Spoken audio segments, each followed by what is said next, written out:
نحمده ونصلي على رسوله الكريم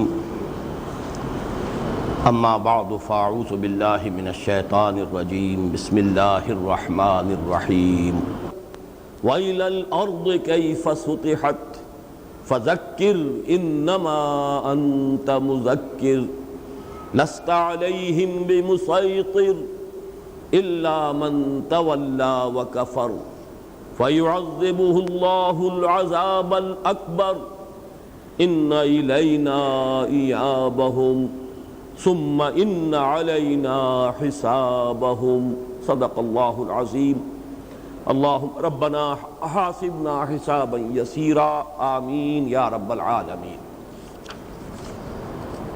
اب آئیے کہ پہلے ہم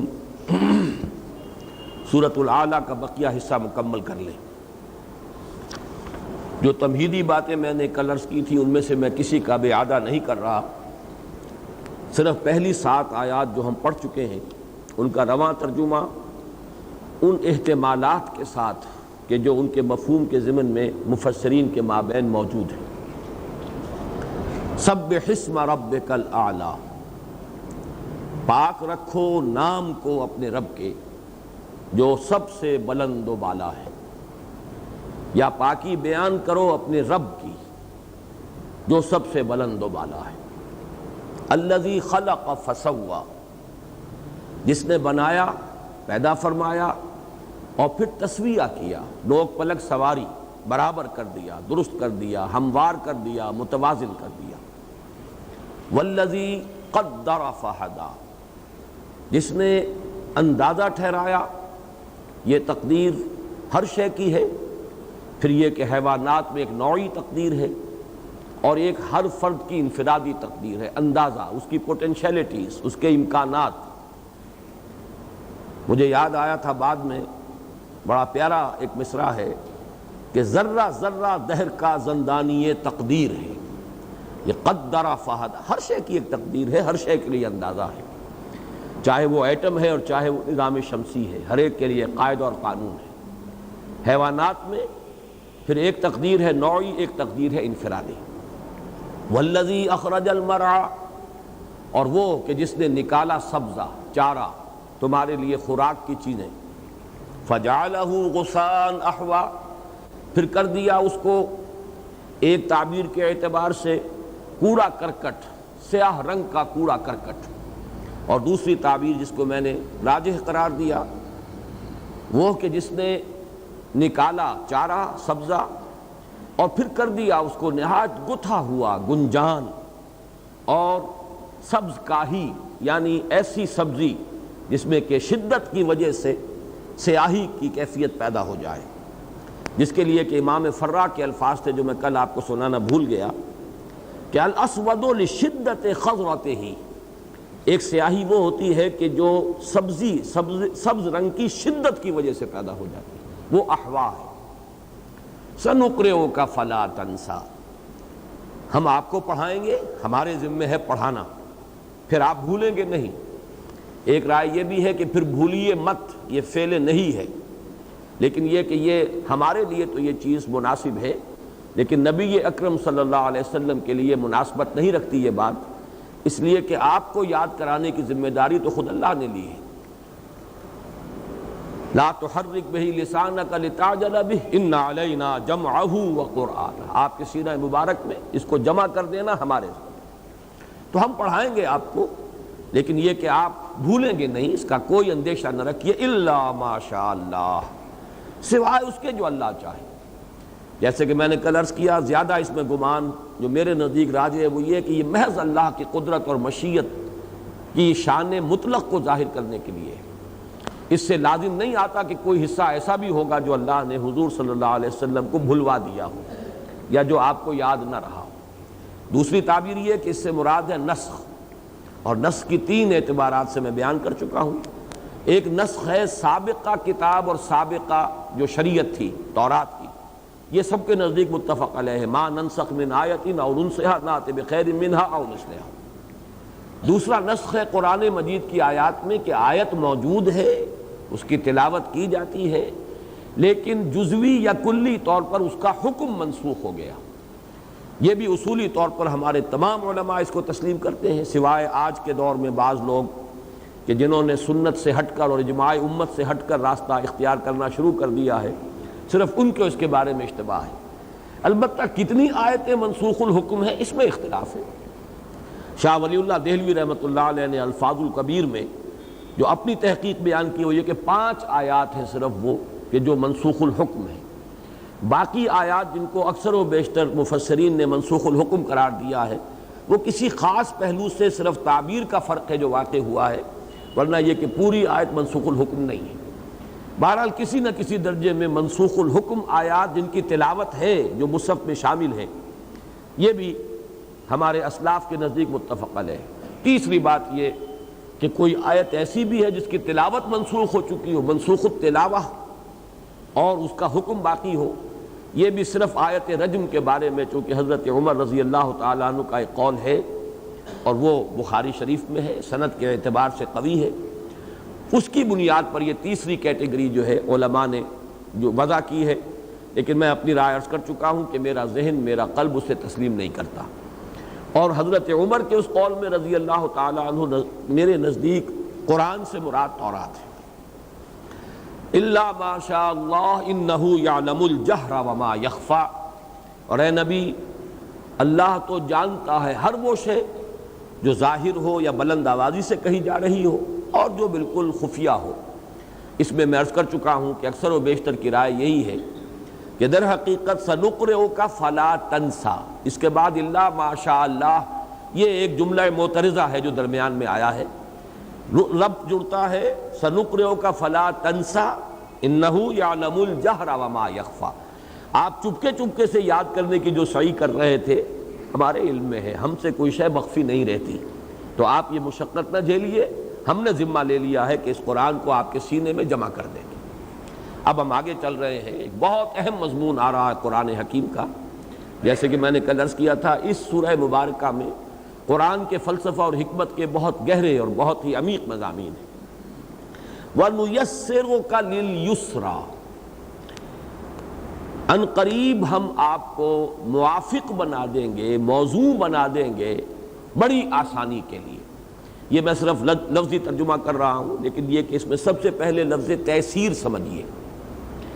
تیسیر یسر سے بنا ہے، یسر کہتے ہیں آسانی کو، تیسیر کسی شے کو آسان کر دینا۔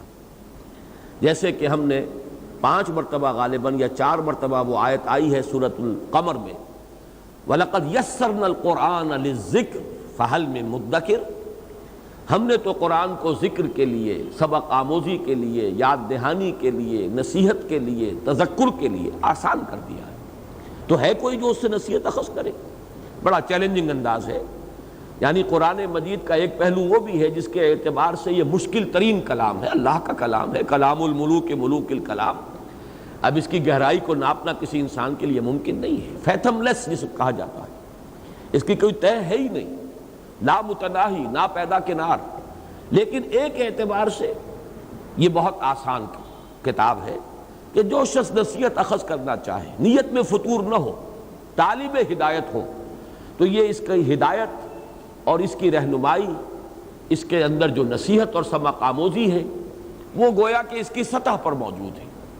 جس کی مثال میں دیا کرتا ہوں کہ جیسے ابھی ہوا تھا خلیج کی جنگ کے دوران کہ بہت سا تیل جو ہے بہہ کر اور پانی سمندر کی سطح کے اوپر اس کی ایک تہہ جم گئی، تو اب یہ تیل اوپر ہے، نیچے سمندر کی گہرائی جو ہے وہ میلوں اس کی گہرائی ہے، تو یوں سمجھیے قرآن ایک ایسی کتاب ہے کہ اس کی گہرائی تو ہے میلوں نیچے، بلکہ یہ کہ اس کی کوئی تہہ ہے ہی نہیں، لا متناہی، لیکن اس کا جو اصل سبق ہے، جو اصل ہدایت ہے، وہ اس تیل کے مانند کے جو سطح سمندر کے اوپر تیر رہا ہے، تو اس کی اصل تعلیم، اصل ذکر جو اس کے اندر مضمر ہے وہ بالکل سامنے ہے۔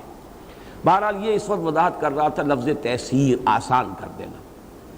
اس میں ایک تو آپ یوں سمجھیے کہ ہر انسان کا اپنا تجربہ بھی ہوتا ہے، کوئی کام آپ کرنے کا ارادہ رکھیں، شروع میں وہ بڑا بھاری معلوم ہوتا ہے، بہت مشکل ہے، قدم بڑھا لیں معلوم ہوتا ہے کچھ آسانی ہو گئی، کچھ آگے چلیں گے معلوم ہوگا اور آسان ہو گیا۔ یہ فطرت کا ایک قاعدہ ہے، جو بھی آپ فیصلہ کرتے ہیں جدھر آپ جانا چاہتے ہیں ابتدا میں وہ مشکل نظر آئے گا، اس کے جو احتمالات ہیں، جو اس کے مشکل پہلو ہیں وہ سامنے آئیں گے، وہ ڈرائیں گے، وہ خوف زدہ کریں گے، لیکن آدمی ہمت کر لے اور اس کام کا بیڑا اٹھا لے، آغاز کر دے کام کا، تو خود محسوس کرے گا کہ میں نے اسے جتنا بھاری سمجھا تھا یہ اتنا بھاری پتھر نہیں ہے، یہ جتنا کچھ مشکل نظر آ رہا تھا بادی النظر میں اور آغاز کار میں، یہ تو اتنا مشکل کام نہیں ہے۔ یہ تیسیر ہے جیسے جیسے آدمی بڑھتا ہے، اور یہ تیسیر دو طرفہ ہوتی ہے۔ خیر کی طرف بڑھیں گے، آج 1 درجے کی نیکی کیجئے، کل 10 درجے کی نیکی آسان ہو جائے گی، پرسوں 100 درجے کی نیکی جو ہے وہ آپ کے لیے آسان ہو جائے گی۔ آج وہ 100 درجے کی نیکی آپ کو معلوم ہوگا کہ میرے لیے ناممکن ہے، میں وہاں تک نہیں پہنچ سکتا۔ اسی طریقے سے آپ برائی کی طرف پہلا قدم اٹھائیے، 10 برائیوں کے لیے اور دروازہ کھل جائے گا، اس میں آگے بڑھیں گے 100 برائیاں اور سامنے آ جائیں گی۔ جس کی ایک سادہ سی مثال ہے، ہمارے معاشرے میں 1 صدی قبل اس بے پردگی اور فحاشی اور عریانی کا تصور ممکن نہیں تھا۔ وہ جو کہا تھا حفیظ جالندری نے کہ چشم فلک نے آج تک دیکھی نہ تھی ان کی جھلک، وہ جو رقاصہ نام کی ان کی نظم ہے، عنوان سے بڑی پیاری نظم ہے، یہ تھا ہمارے ہاں پردوں کا حال کہ چشم فلک نے آج تک دیکھی نہ تھی ان کی جھلک۔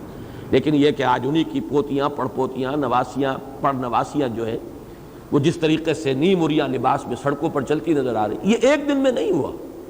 پہلے برقع اترا، چادر آ گئی، پھر چادر کے بجائے بھی دوپٹہ آ گیا، وہ دوپٹہ بھی اس کے بعد جو ہے بڑا باریک ہو گیا، پھر وہ ایک بٹا ہوا ایک رسی کے مانند وہ گلے کے اندر پڑا ہوا، اس کے بعد یہ کہ آستینیں چڑھنی شروع ہوئی۔ یہ سارے کام رفتہ رفتہ ہوتے ہیں۔ تو خیر کی طرف بھی بڑھیں گے تو درجہ بدرجہ بڑھیں، تدریج، وہ جو میں کل تفصیل سے بیان کر چکا ہوں۔ ہدایت میں بھی تدریج ہوگی، اسی طریقے سے خیر میں بھی تدریج ہے، اسی طرح شر اور بدی میں بھی آدمی ایک دم نہیں، بلکہ میں اگرچہ ہے تو وہ ذرا لطیفہ نہیں کثیفہ، کہ کوئی خاندان تھا کہیں ڈیرہ اسماعیل خان سے آ کر پٹھانوں کا آباد ہوا ملتان میں، ان کے قدیم رشتہ دار کبھی ملنے آئے، وہ آئے بھی بہت عرصے کے بعد، ہو سکتا ہے کہ 50 60 سال 100 سال بعد، معلوم ہوا کہ ہماری شاخ ایک وہ بھی تھی جو جا کر فلاں جگہ آباد ہو گئی۔ وہاں جا کر انہیں معلوم ہوا ان کی شہرت تو بہت بگڑ چکی ہے، بدنام ہو چکے ہیں، یعنی وہ ہمارے ہاں کے جو بدترین طبقات ہیں ان میں ان کا شمار ہو رہا ہے۔ تو انہوں نے ایسے پوچھا کہ یہ کیا ہوا، کیسے ہوا؟ تو ایک جملہ ہے، یہ اصل میں وہ ملتانی زبان ہی میں اس کا حسن ہے کہ سائیں تھیندے تھیندے تھی گئے ہیں، یہ ہوتے ہوتے ہو گیا، بس ہمارے ساتھ کوئی حادثہ ہوا ہے، کوئی ایک دن میں نہیں ہو گیا، لیکن تھیندے تھیندے تھی گئے۔ یہ ہوتا ہے خیر کے لیے بھی اور شر کے لیے، یہ تیسیر ہے۔ قرآن مجید نے جو لفظ استعمال کیا تیسیر، ہماری زبان میں اس کا جو ایکویلنٹ ہے وہ توفیق ہے۔ اللہ کی توفیق کے بغیر، اللہ اگر توفیق نہ دے انسان کے بس کا کام نہیں۔ انسان ارادہ کرتا ہے، انسان ایک عزم جو ہے مصمم کر لیتا ہے، لیکن یہ کہ پھر توفیق خداوندی کے بغیر کچھ نہیں ہوتا۔ جیسے کہ ہم یہ دیکھ چکے ہیں جبر و قدر کی بحث میں کہ ایک انسان ارادہ کرتا ہے فعل کا اور عمل کا، لیکن یہ کہ وہ خود اس فعل کی تخلیق پر قادر نہیں ہے۔ واللہ خلقکم وما تعملون، اللہ ہی نے تمہیں بھی پیدا فرمایا، تمہارے اعمال کا خالق بھی وہی ہے، تم کاسب ہو اپنے فعل کے، کمائی کر رہے ہو نیکی کی یا بدی کی، باقی وہ فعل وجود میں نہیں آئے گا، اس لیے کہ یہ پورا کارخانہ قدرت اللہ تعالیٰ کے ہیئت اقتدار میں ہے، اس کے قبضہ قدرت میں ہے، پتہ تک جنبش نہیں کر سکتا اگر اس کا اذن نہ ہو، بغیر اذن رب کوئی حرکت نہیں ہو سکتی، پتہ تک نہیں ہل سکتا۔ تو معلوم یہ ہوا کہ اذن رب، اب اذن رب کی ایک مثبت شکل بنتی ہے توفیق۔ اب توفیق کے لفظ پر بھی ذرا غور کیجئے، جیسے تیسیر یسر سے بنا ہے، توفیق جو ہے وفق یا وفق، واو فا قاف، اسی سے ایک اور لفظ بنا ہے موافقت، ہم آہنگی۔ اللہ تعالی ہمارے اندر، ہمارے مزاج میں، ہمارے باطن میں اس فعل کے لیے ہم آہنگی پیدا کر دیتا ہے۔ ہم نے ارادہ کیا، لیکن اب ہمارا مزاج، ہماری باطنی کیفیت جب اس کے ساتھ موافقت کرے گی اور جب اس کے ساتھ ہم آہنگی پیدا ہو جائے گی باطنی طور پر، تب ہم وہ فعل کر سکیں گے۔ تو توفیق اس سے، موافقت سے، اسی طرح یسر سے تیسیر، اور یہ گویا کہ قانون خداوندی ہے۔ اسی میں جو منفی پہلو ہے، اسی کی انتہا وہ ہے کہ آپ نے بدی کا ارادہ کیا، اللہ نے اجازت دے دی، اذن ہے، بلکہ توفیق بھی دے دی، آپ کے باطن کو بھی بدل دیا، اسی کے موافق کر دیا۔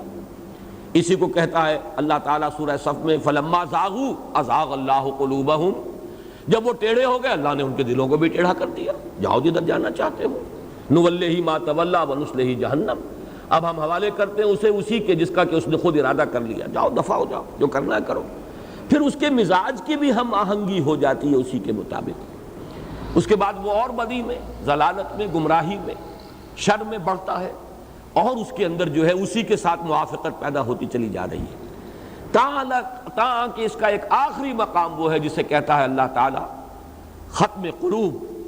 اب وہ وقت آ گیا کہ اب اس کے لیے پوائنٹ آف نو ریٹرن آ گیا ہے، اب واپسی ممکن نہیں ہے، چاہے بھی تو واپس نہیں آ سکتا، اس لیے کہ وہ اتنا بندھ گیا ہے، اس کے مزاج کے اندر وہ شے اس درجے رچ بس گئی ہے کہ وہ اب گویا کہ بے بس ہو گیا ہے۔ جیسے کہ ہم نے پڑھا ہے کہ ایک وقت وہ بھی آئے گا، سورہ نون میں ہم یہ پڑھ چکے ہیں، جب کہا جائے گا سجدہ کرو، سجدہ نہیں کر سکیں گے، فلا یستطیعون، چاہیں گے سجدہ کریں لیکن سجدہ نہیں کر سکیں گے، خاشعۃ ابصارہم ترہقہم ذلہ، ان کی نگاہیں شرم اور خجالت سے زمین میں گڑی ہوئی ہوں گی، چہروں کے اوپر سیاہی جو ہے ٹک رہی ہو۔ تو ارادے کے باوجود آدمی ایک وقت آتا ہے کہ اس کے دل پر مہر لگ چکی ہوتی ہے، جیسے کہ غالباً 7ویں پارے کے آخر میں فرمایا ہے وَنُقَلِّبُ أَفْئِدَتَهُمْ وَأَبْصَارَهُمْ كَمَا لَمْ يُؤْمِنُوا بِهِ أَوَّلَ مَرَّةٍ، ہم الٹ دیتے ہیں ان کے نگاہوں کو، ان کے دلوں کو، جب وہ ایمان نہیں لائے تھے پہلی مرتبہ، جب انکشاف حق ہوا، دل نے گواہی دے دی بات صحیح ہے، انسان نے نہیں مانا، رد کر دیا، کسی مصلحت کی وجہ سے، کسی لالچ کی وجہ سے، کسی تعصب کی وجہ سے، کسی ضد کی وجہ سے، تو اب اس کے اندر سے وہ بصیرت باطنی سلب ہو جاتی ہے۔ اسی کا نام ہے ختم اللہ علی قلوبہم وعلی سمعہم وعلی ابصارہم غشاوہ ولہم عذاب عظیم۔ تو یہ ہے وَنُيَسِّرُكَ لِلْيُسْرَىٰ، اے نبی ہم آپ کو ان قریب موافق کر دیں گے۔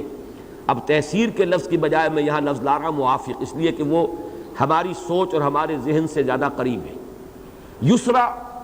یسرا سے مراد ایک تو یہ کہ ہر بھلائی، ہر نیک کام، لیکن یہ کہ حضرت عبداللہ ابن مسعود رضی اللہ تعالیٰ عنہ کا یہ قول موجود ہے، اور وہ آپ کو معلوم ہے کہ فقہائے صحابہ میں سے، کبار صحابہ میں سے ہیں، انہوں نے فرمایا کہ الیسرا سے مراد ہے الجنہ، سب سے زیادہ آسانی کی جگہ، سب سے زیادہ آرام کی جگہ، سب سے زیادہ آسائش کی جگہ کون سی ہے؟ وہ جنت ہے۔ تو سہج سہج ہم آپ کو اس جنت ہی کے موافق بنا دیں گے، آپ کے لیے سختیاں آسان ہوتی چلی جائیں گی، مشکلات جو ہیں وہ آپ کے لیے سہل ہوتی چلی جائیں گی، موانع ہٹتے چلے جائیں گے، اور رفتہ رفتہ آپ پہنچ جائیں گے الیسرا میں، وہ کہ جو سب سے زیادہ آسانی اور آرام کی جگہ ہے۔ یہاں اشکال جو ہے وہ یہ ہے کہ ہم آپ کو میسر کر دیں گے، آپ کو آسان بنا دیں گے، آپ کو موافق کر دیں گے یسرا کے لیے۔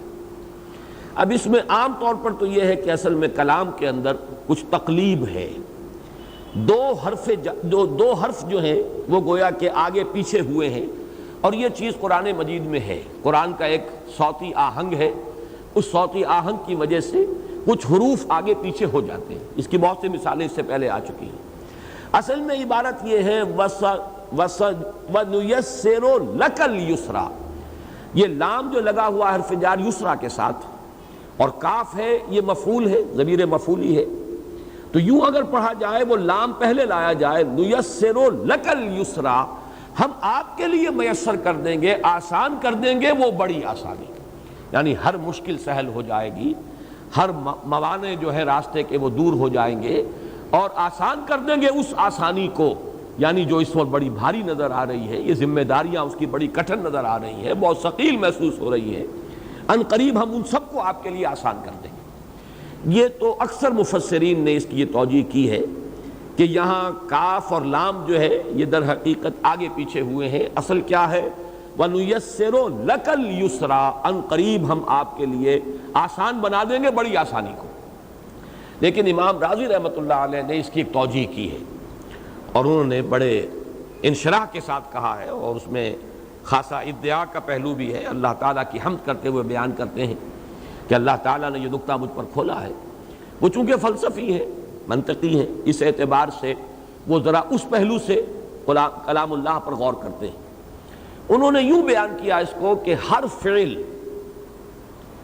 جب تک کہ اس کا صدور نہیں ہو جاتا اس وقت تک احتمال باطن میں فاعل کے برابر ہوتا ہے، کروں نہ کروں، رجحان کرنے کی طرف اور رکاوٹ اس کے کرنے سے جب تک یہ مساوی رہتی ہے، یا جب تک کہ رکاوٹ غالب رہتی ہے کرنے کے رجحان پر، وہ کام آپ نہیں کر سکتے۔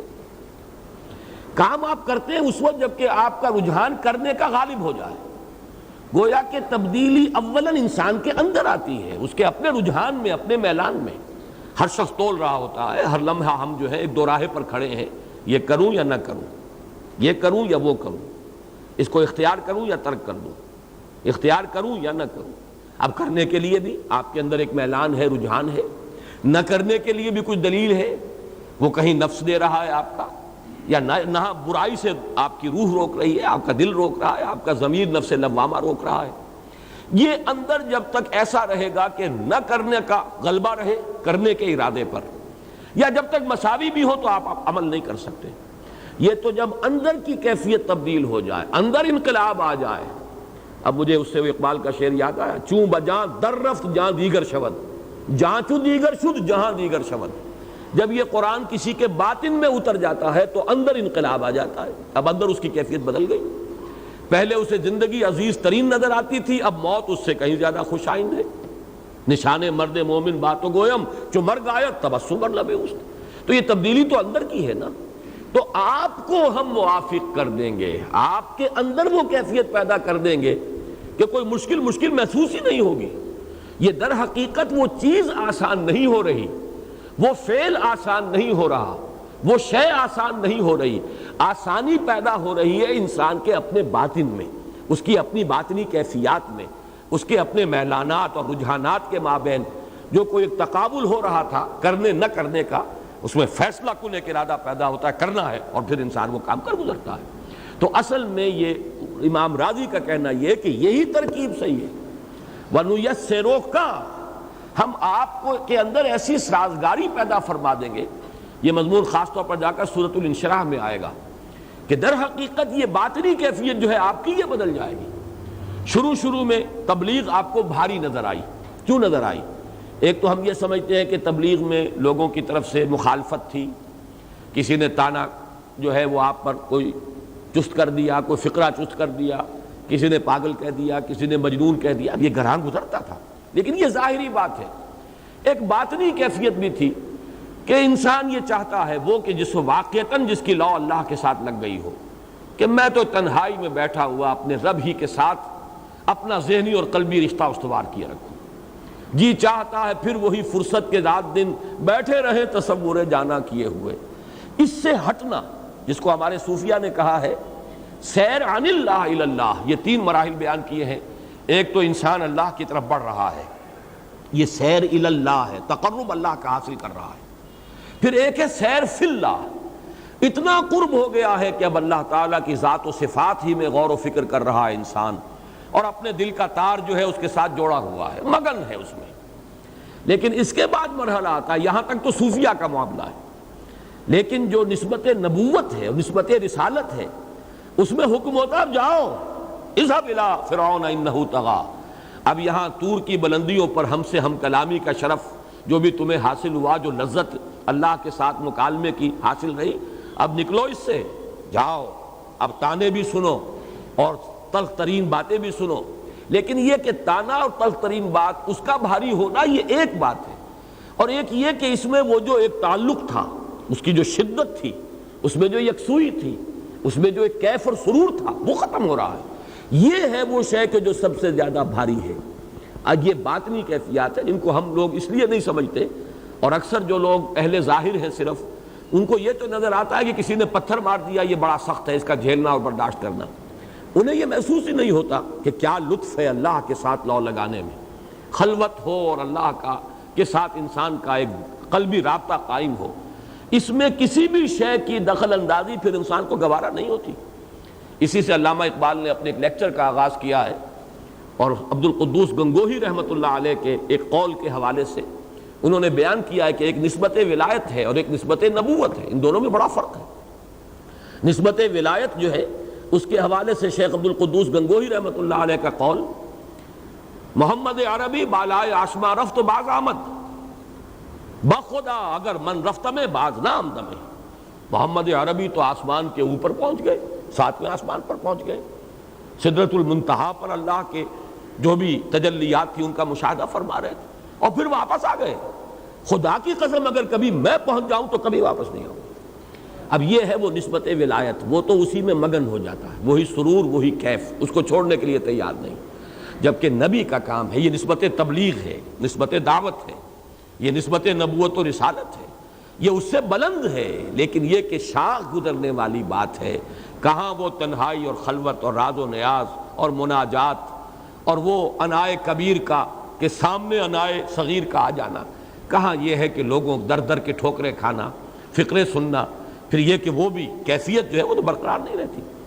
یہاں پر در حقیقت اس کی طرف اشارہ ہے، اس لیے کہ یہ مضمون جیسا کہ میں نے عرض کیا ہے یہ ذرا کھلے گا آگے چل کر، یہ سورۃ اللیل میں فَسَنُيَسِّرُهُ لِلْيُسْرَىٰ اور اس کے مقابل میں فَسَنُيَسِّرُهُ لِلْعُسْرَىٰ، لیکن پھر آگے چل کر سورۃ الانشراح میں آئے گا اِنَّ مَعَ الْعُسْرِ يُسْرًا اِنَّ مَعَ الْعُسْرِ يُسْرًا۔ اے نبی یہ بات جان لے، سختی کے ساتھ ہی آسانی ہے۔ شروع میں سخت نظر آئے گا کوئی معاملہ، شاخ گزرے گا، پھر اس کے اندر آسانی پیدا ہو جائے گی۔ اسی کی ایک مثال میں نے بارہا دی ہے، یہ ایک واقعہ ہے غزوہ بدر کا، حضرت معاذ اور حضرت معوذ رضی اللہ تعالی عنہما، یہ دو ٹین ایجرز تھے، انصاری تھے صحابی، ٹین ایجرز۔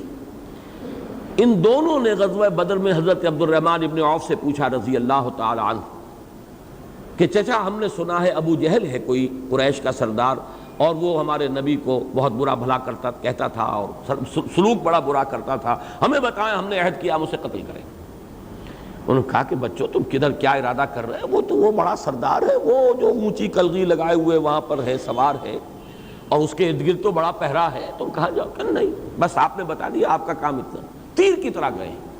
اور یہ توجیہ میری ہے کہ شاید اس کے آس پاس جو تھے وہ جو بھی اس کے باڈی گارڈ ہوں گے، انہوں نے شاید یہ سمجھا ہو کہ تیر کی طرح نوجوان چلے آ رہے ہیں، کوئی خاص بات ہوگی، کوئی تعلق ہوگا اس سے، ابو جہل سے، ورنہ یہ کہ کون آدمی اگر ہوش و حواس اس کے درست ہوں، کون آئے گا اس طریقے سے ابو جہل کو قتل کرنے کے لیے۔ بہرحال جو بھی ہوا یہ تو ایک تعویل ہے میری، سیدھے گئے، وار کیا ہے، پھر وہ گرا ہے زمین پر۔ پھر یہ کہ اس وقت پھر جب اب ظاہر بات ہے جب یہ معاملہ ہو گیا ہے تو پھر چاروں طرف سے لوگ ٹوٹ پڑے۔ ان میں سے ایک بھائی کا غالباً حضرت معوذ کا واقعہ یا حضرت معاذ کا رضی اللہ تعالی عنہما، کہ ان کے ایک شانے کے اوپر تلوار کا وار پڑا ہے، پورا شانہ کٹ گیا۔ کہیں سے کوئی ایک تسمہ جڑا ہوا تھا کہ اب ہاتھ وہ لٹک بھی رہا ہے، مسلز کے تعلق منقطع ہو چکے ہیں، آپ اس سے کوئی کام بھی نہیں لے سکتے، لیکن یہ کہ وہ اب رکاوٹ بن رہا ہے چونکہ اس کی حرکت تو آپ کے کنٹرول میں نہیں رہی۔ تو ان کے بارے میں آتا ہے اور آدمی لرز جاتا ہے یہ جب آدمی اس کا تصور کرے۔ انہوں نے اپنے اس ہاتھ کو جو کٹا ہوا تھا، لٹک رہا تھا، اپنے ایک پاؤں کے نیچے رکھا اور زور سے کھینچا، اٹھا کے پھینک دیا۔ لرز جاتا ہے، اپنے جسم کے ایک حصے کے ساتھ انسان یہ بھی کر سکتا، لیکن میں دعوے کے ساتھ کہتا ہوں، یقین کہ انہیں محسوس بھی نہیں ہوا ہوگا کہ یہ میں نے کیا کیا، اس لیے کہ وہ ایک کیفیت ہوتی ہے، باطنی کیفیت ہوتی ہے۔ یہ سننے والے کے لیے تو جھرجھری لانے والی شے ہے، لیکن یہ کہ جو اس پہ گزر رہا ہوتا ہے اسے محسوس بھی نہیں ہوتا۔ یہ ہے اصل میں تاثیر۔ خیر کی طرف بڑھیے، دیکھنے والے حیران رہ جائیں گے، اس نے کیسی کیسی ہمتیں کی ہیں، کیسی کیسی قربانیاں دی ہیں، کیسے کیسے ایثار کیا ہے اس نے، لیکن اسے محسوس نہیں ہوگا، اس لیے کہ وہ تو درجہ بدرجہ پڑھ رہا ہے نا، ایک دم تو چھلانگ لگا کر وہ K2 پر نہیں پہنچا ہے، بلکہ یہ تدریج ہوئی ہے۔ یہ ہے تیسیر۔ وَنُيَسِّرُكَ لِلْيُسْرَىٰ، اے نبی ہم آپ کو موافق بنا دیں گے، آپ کی باطنی کیفیت کے اندر موافقت پیدا فرما دیں گے۔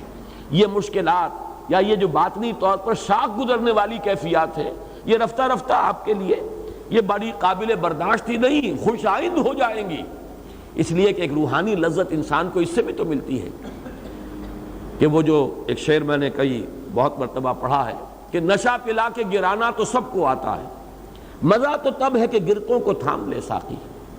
کسی ایک گمراہ کو آپ ہدایت کی راہ پر لے آئے اور اس کی عاقبت آپ نے سنوار لی، کیا اس میں کم لذت ہے؟ اللہ کے ساتھ اپنا قلبی رشتہ اور روحانی رشتہ استوار کر کے بیٹھے رہنا اس کا ایک سرور ہے اپنا. لیکن جب انسان دیکھتا ہے میری محنت سے، میری کوشش سے، میری تگ و دو سے فلاں شخص اس دلدل سے نکل آیا، وہ جہنم کی طرف جا رہا تھا بگ ٹوٹ، اور اب اس کا رخ مڑ گیا ہے، اب وہ کدھر آ رہا ہے؟ خیر کی طرف، بھلائی کی طرف، نیکی کی طرف. اس کی زندگی میں انقلاب آیا ہے. اس سے جو باطنی مسرت ہوتی ہے، اس سے جو روحانی خوشی ہوتی ہے، جیسے کہ حضور نے حضرت علی سے خطاب کر کے فرمایا کہ یا علی لن یہدی اللہ بک رجلا واحدا خیر لک من حمر النعم. اے علی، اگر تمہارے ذریعے سے اللہ کسی ایک شخص کو بھی ہدایت دے دے، وہ تمہارے لیے سرخ اونٹوں سے بڑی دولت ہوگی. یہ عرب کی بہت ہی محبوب متاع تھی، اونٹ اور سرخ رنگت کا اونٹ. اس سے کہیں زیادہ جو ہے یہ قیمتی شے ہے کہ تمہارے ذریعے سے ہدایت دینے والا تو اللہ ہے، لیکن تم ذریعہ بن جاؤ اس کی ہدایت کا، تو یہ تمہارے لیے سرخ اونٹوں سے بڑی قیمتی شے ہے. یہ ہے اصل میں وَنُيَسِّرُكَ لِلْيُسْرَىٰ فَذَكِّرْ إِن نَّفَعَتِ الذِّكْرَىٰ. اس آیت میں بھی اب ایک اشکال ہے. تو نصیحت کیجئے، تذکیر کیجئے، اگر نصیحت نفع پہنچائے. اب یہاں مشروط ہو گئی. معلوم یہ ہوا کہ نصیحت اس امید کے ساتھ مشروط ہے کہ وہ فائدہ پہنچائے گی. لیکن یہ کہ سوال پیدا ہوتا ہے، اشکال یہ ہے کہ پہلے سے کیسے معلوم ہوگا؟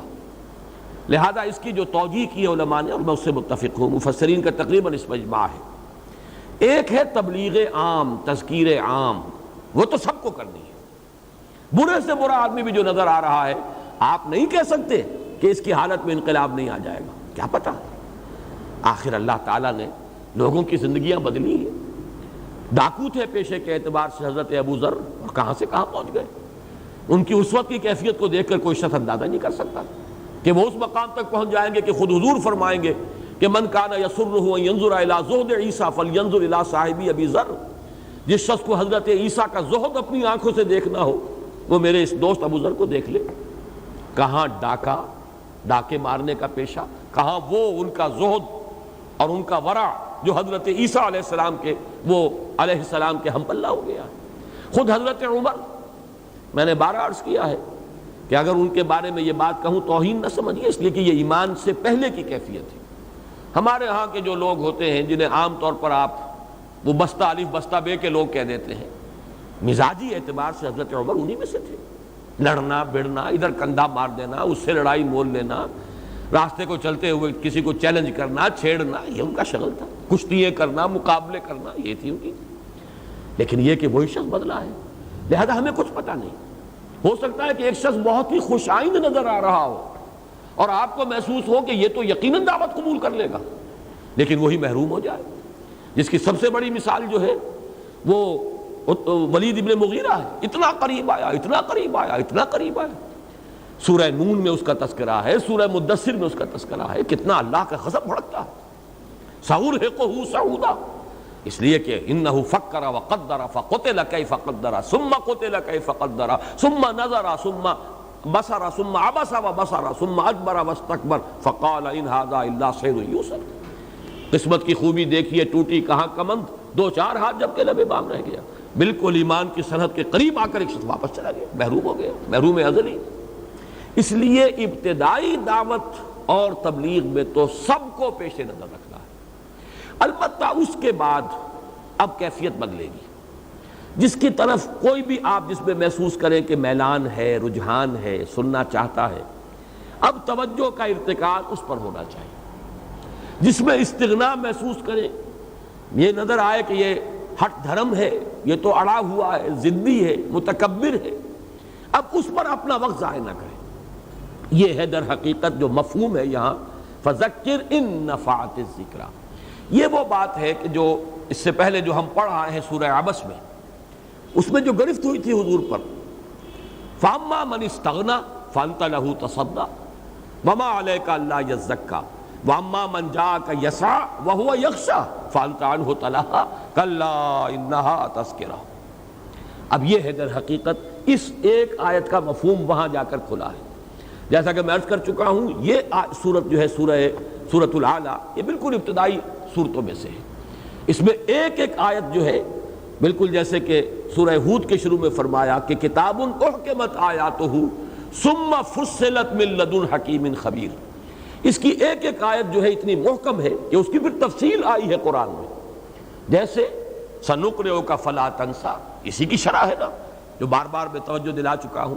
لا تحرک بہ لسانک لتعجل بہ ان علینا جمعہ وقرآنہ فاذا قرأناہ فاتبع قرآنہ ثم ان علینا بیانہ. اس ایک آیت کی شرح ہو گئی. اسی طریقے سے فذکر ان نفعت الذکریٰ، تذکیر کیجئے. یقیناً آپ کو اپنے آپ کو اسی میں لگانا ہے، کھپانا ہے، آپ کا فرض منصبی ہے. لیکن یہ دیکھ لیا کیجئے کہ کس میں میلان ہے، کس میں رجحان ہے. ابتداءً تو سب کو دعوت دیجئے، تبلیغ کیجئے، لیکن پھر یہ ہے کہ آپ کا طرز عمل جو ہے وہ اس کے مطابق ہونا چاہیے کہ کس کے اندر وہ رجحان اور میلان ہے، کس کے اندر وہ خشیت الہی موجود ہے، کون واقعتاً چاہتا ہے کہ اس کا وہ تزکیہ حاصل کرے. جیسے کہ سورۃ النازعات میں آیا تھا کہ حضرت موسیٰ علیہ السلام کا قول نقل ہوا هل لک الی ان تزکی واہدیک الی ربک فتخشی، کہ حضرت موسیٰ نے جا کر فرعون سے کہا ہے تمہارا کوئی ارادہ تزکیہ حاصل کرنے کا، تو میں تمہیں راستہ دکھاؤں گا، رہنمائی کروں گا اور تیرے اندر خشیت پیدا ہو جائے گی. لیکن یہ کہ یہ میلان اور رجحان ہی نہ ہو تو پھر کسی بھی سبب سے خام خواہ اپنے آپ کو ایسے لوگوں کے پیچھے ہلکان کرنے کا فائدہ نہیں ہے. اس میں جو چیزیں آ سکتی ہیں سامنے وہ یہ کہ ایک شخص اہم ہے، سیاسی اعتبار سے اس کی اہمیت ہے، مالی اعتبار سے اہمیت ہے، وہ سردار ہے، بڑے لوگوں میں سے ہے. اب یہ ظاہر بات ہے کہ جو بھی ایک عملی تقاضا ہے اس میں کچھ ان کی طرف التفات قدرے زائد ہو جانا یہ بھی بات معقول ہوگی.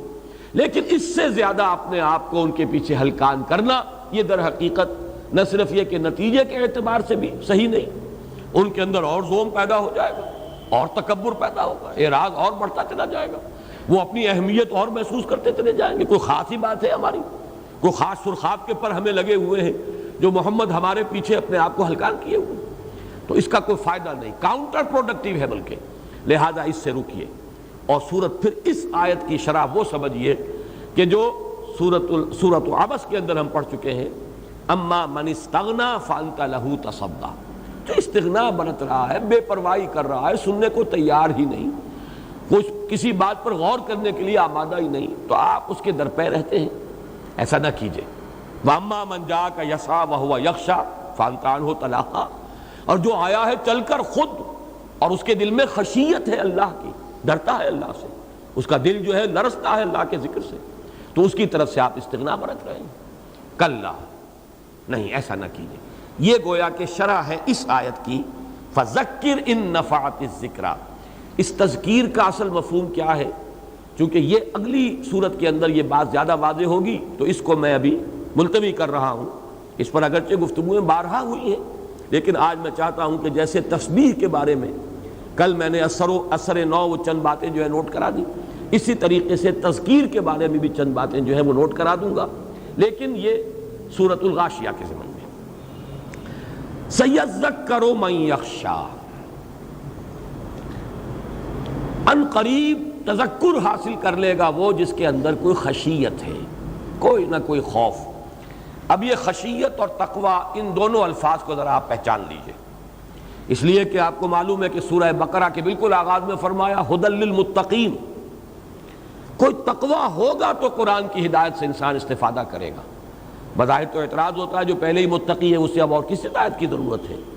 ستیارت پرکاش کے مصنف نے یہ بہت یعنی زور شور کے ساتھ جو اعتراض کیا تھا قرآن پر، اس میں سے یہ بھی تھا 14ویں باب میں. لیکن اصل مفہوم کیا ہے؟ تقوی کے بھی مختلف مراحل ہیں. جیسے ہدایت میں نے عرض کیا، ہدایت جبلی بھی ہے، ہدایت نوعی بھی ہے، پھر ہدایت وہ بھی ہے کہ اللہ تعالیٰ نے عقل عطا فرمائی، یہ ہدایت بھی ہے کہ اس نے اخلاقی حص ہمارے اندر ودیت کر دی. پھر ہدایت یہ ہے کہ اس نے کتابیں نازل کی، انبیاء اور رسول بھیجے. یہ آواز کچھ آج ٹھیک نہیں ہے، ذرا ٹھیک کرو اس کو، بہت کرخت سی ہے. تو یہ ہدایت کے مراحل. اسی طرح تقوی، یہ مضمون اب آگے چل کر واضح و وضاحت کے ساتھ آئے گا سورۃ اللیل میں. ایک تقوی ہوتا ہے فَأَمَّا مَنْ أَعْطَىٰ وَاتَّقَىٰ وَصَدَّقَ بِالْحُسْنَىٰ فَسَنُيَسِّرُهُ لِلْيُسْرَىٰ. انسان میں اگر وہ اخلاقی حص برقرار ہے، اخلاقی اعتبار سے اس کا باطن مردہ نہیں ہوا، ایسا نہیں ہوا کہ وہ نیکی کو بدی سمجھ رہا ہو، بدی کو نیکی سمجھ رہا ہو. اگر یہ حص برقرار ہے کہ نیکی کو نیکی ہی سمجھتا ہے، بدی کو بدی سمجھتا ہے، تو ظاہر بات ہے کہ فطرت انسانی پھر بدی سے ابا کرتی ہے، اس سے بچنے کا کچھ نہ کچھ مادہ اس کے اندر موجود ہوتا ہے، چاہے کسی وقت یہ ہے کہ وقتی طور پر کچھ ایسے محرکات ہوئے، حالات ہو گئے، جذبات کی رو میں بہہ کر آدمی برا کام کر بیٹھا، یا کسی ماحول کے اثرات میں آ کر اس سے کوئی غلط حرکت سرزد ہو گئی، لیکن اندر اگر اس کے خلش ہے، جس کو کہا گیا نفس لوامہ، لا اقسم بیوم القیامہ ولا اقسم بالنفس اللوامہ، اگر یہ ضمیر زندہ ہے، یہ ہے کہ جس کے پاس بنیادی جو ہے خشیت اور بنیادی تقوی کی وہ پونجی موجود ہے کہ اب اس سے آگے آدمی بڑھے گا، کچھ سرمایہ تو ہو، اس پہ آدمی محنت کرے گا تو سرمایہ بڑھ جائے گا، لیکن جہاں اخلاقی حس مر چکی ہو، یہ وہ مرحلہ ہے کہ اب اس کے لیے قرآن اس کے لیے مفید نہیں ہے، قرآن سے اس کو ہدایت نہیں ملے گی۔ اخلاقی حس انسان کے اندر برقرار رہے، جسے کانٹ نے دی مورل لا ودن کہا ہے کہ ذات باری تعالیٰ کے لیے سب سے بڑے دو ثبوت کیا ہے؟ دی سٹاری ہیونز ابو، جس کا ذکر آئے گا سورہ غاشیہ میں، اور اینڈ دی مورل لا ودن، انسان کے اندر ایک اخلاقی قانون ہے، خیر اور شر کے مابین تمیز ہے، جس کی یہ حس بیدار ہے وہ ہے جس میں خشیت بھی ہے، بنیادی خشیت، وہ کم سے کم اس کا سٹارٹنگ کیپٹل موجود ہے، وہ تقویٰ بھی موجود ہے، اب یہ سنورے گا، بڑھے گا، پھلے گا، پھولے گا، اس میں برگ و بار آئیں گے نیکیوں کے، بھلائیوں کے، لیکن جس کی یہ حس مردہ ہو چکی ہو، اے نبی آپ کتنی ہی کوشش کر لیں، جن کے دلوں کے اوپر پردے پڑ چکے ہو، مہر لگ چکی ہو، ظاہر بات ہے کہ وہ اس سے فائدہ نہیں اٹھائیں گے۔ سَيَذَّكَّرُ مَن يَخْشَىٰ، ان قریب نصیحت حاصل کر لے گا، تذکر حاصل کر لے گا وہ جس کے اندر کچھ خشیت ہے، کچھ خوف ہے، کچھ احساس ذمہ داری ہے، کچھ برائی سے بچنے کا جذبہ ہے، کچھ نیکی کا میلان ہے۔ وَيَتَجَنَّبُهَا الْأَشْقَىٰ، اور اس سے پہلوت ہی کرے گا، یتجنب، تجنب جو ہے باب تفاعل ہے جم سے، جم کہتے ہیں پہلو، تجنب پہلوت ہی کرنا، کلنی کترا جانا، بچ کر نکل جانا، یہ تجنب ہے۔ وَيَتَجَنَّبُهَا الْأَشْقَىٰ، اور اس نصیحت سے، اس تذکیر سے پہلوت ہی کرے گا وہ جو نہایت شقی ہے۔ یہاں بھی ایک سوال پیدا ہوتا ہے کہ یہاں شقی کا لفظ نہیں آیا، اشقا کا آیا ہے، سب سے بڑھ کر شقی، یہ کس وجہ سے؟ ایک رائے تو یہ بھی ہے کہ یہ محض قوافی یا فواصل کی رعایت ہے، چونکہ یہاں پر وہی ایک ردم چل رہا ہے، لہذا یہاں اشقا کہہ دیا، یہ بات صحیح نہیں ہے۔ یہ بات تو ہم کہہ سکتے ہیں کہ کہیں پر کوئی اضافی جو ہے حرف شامل کر دیا جائے، لیکن یہ کہ ایک لفظ کی حیت بدل جائے، اس کی جو ہے نوعیت تبدیل ہو جائے صرف قوافی یا فواصل کی رعایت کے لیے، یہ اللہ تعالیٰ کے کلام کے شایان شان نہیں ہے۔ اشقا یہاں آیا ہے اور بالکل بامانی طور پر آیا ہے، اس کی وجہ کیا ہے؟ دیکھیے، تذکیر میں زمین و آسمان کا فرق ہے۔ ایک تذکیر وہ ہے جو میں کر رہا ہوں یا آپ میں سے کوئی شخص کرے، ہمارے اپنے دامن پر داغ ہیں، دھبے ہیں، لوگوں کو یہ کہنے کا موقع ہے فزیشن ہیل دائی سیلف، پہلے اپنے آپ کو دیکھو، اپنے دامن کے داغ اور دھبے دیکھو، پھر آ کے ہم سے بات کرنا۔ ہمارے بارے میں 100 شکوک و شبہات لوگوں کے ذہنوں میں آ سکتے ہیں، لیکن ایک تذکیر ہے اللہ کے کسی نبی کی جس کا دامن پاک صاف، جس کی پوری شخصیت، کردار ابو ڈاؤٹ، اور پھر یہ کہ انبیاء کرام میں محمد الرسول اللہ صلی اللہ علیہ وسلم۔ اب آپ کی تذکیر سے پہلوت ہی وہی کرے گا جو اشقا ہے، صرف شقی نہیں۔ یہ در حقیقت بلند ترین افضل التفضیل کا جو صیغہ ہے، وہ کیوں آیا افعل التفضیل؟ کہ آپ کی تذکیر، جیسے کہ سورہ سجدہ کی اس آیت کا میں نے پچھلے دنوں کئی مرتبہ تذکرہ کیا ہے، وَمَنْ أَظْلَمُ مِمَّنْ ذُكِّرَ بِآيَاتِ رَبِّهِ ثُمَّ أَعْرَضَ عَنْهَا إِنَّا مِنَ الْمُجْرِمِينَ مُنْتَقِمُونَ۔ اس سے بڑھ کر ظالم کون ہوگا جسے تذکیر کرائی جا رہی ہو اس کے رب کی آیات کے ذریعے سے۔ ایک تذکیر ہے، وعظ ہے، مثنوی مولانا روم سے آدمی بات کر رہا ہے، یا جو حکایتیں ہیں شیخ سعدی کی اس سے وعظ کہہ رہا ہے، یا کوئی اپنا فلسفہ، اپنی منطق بگاڑ رہا ہے، یہ بھی ٹھیک ہے، اچھی بات ہے، صحیح فلسفہ ہے، صحیح منطق ہے، صحیح حکایات ہیں، اولیاء اللہ کے واقعات ہیں، ان سے بھی تذکیر ہوتی ہے۔ لیکن ایک تذکیر ہے بے آیات رب ہی، اس کے رب کی آیات کے ذریعے سے اسے تذکیر کی جا رہی ہے، ثم اعرض عنہا، پھر بھی وہ اعراض کرے اس سے بڑا ظالم اور کون ہوگا؟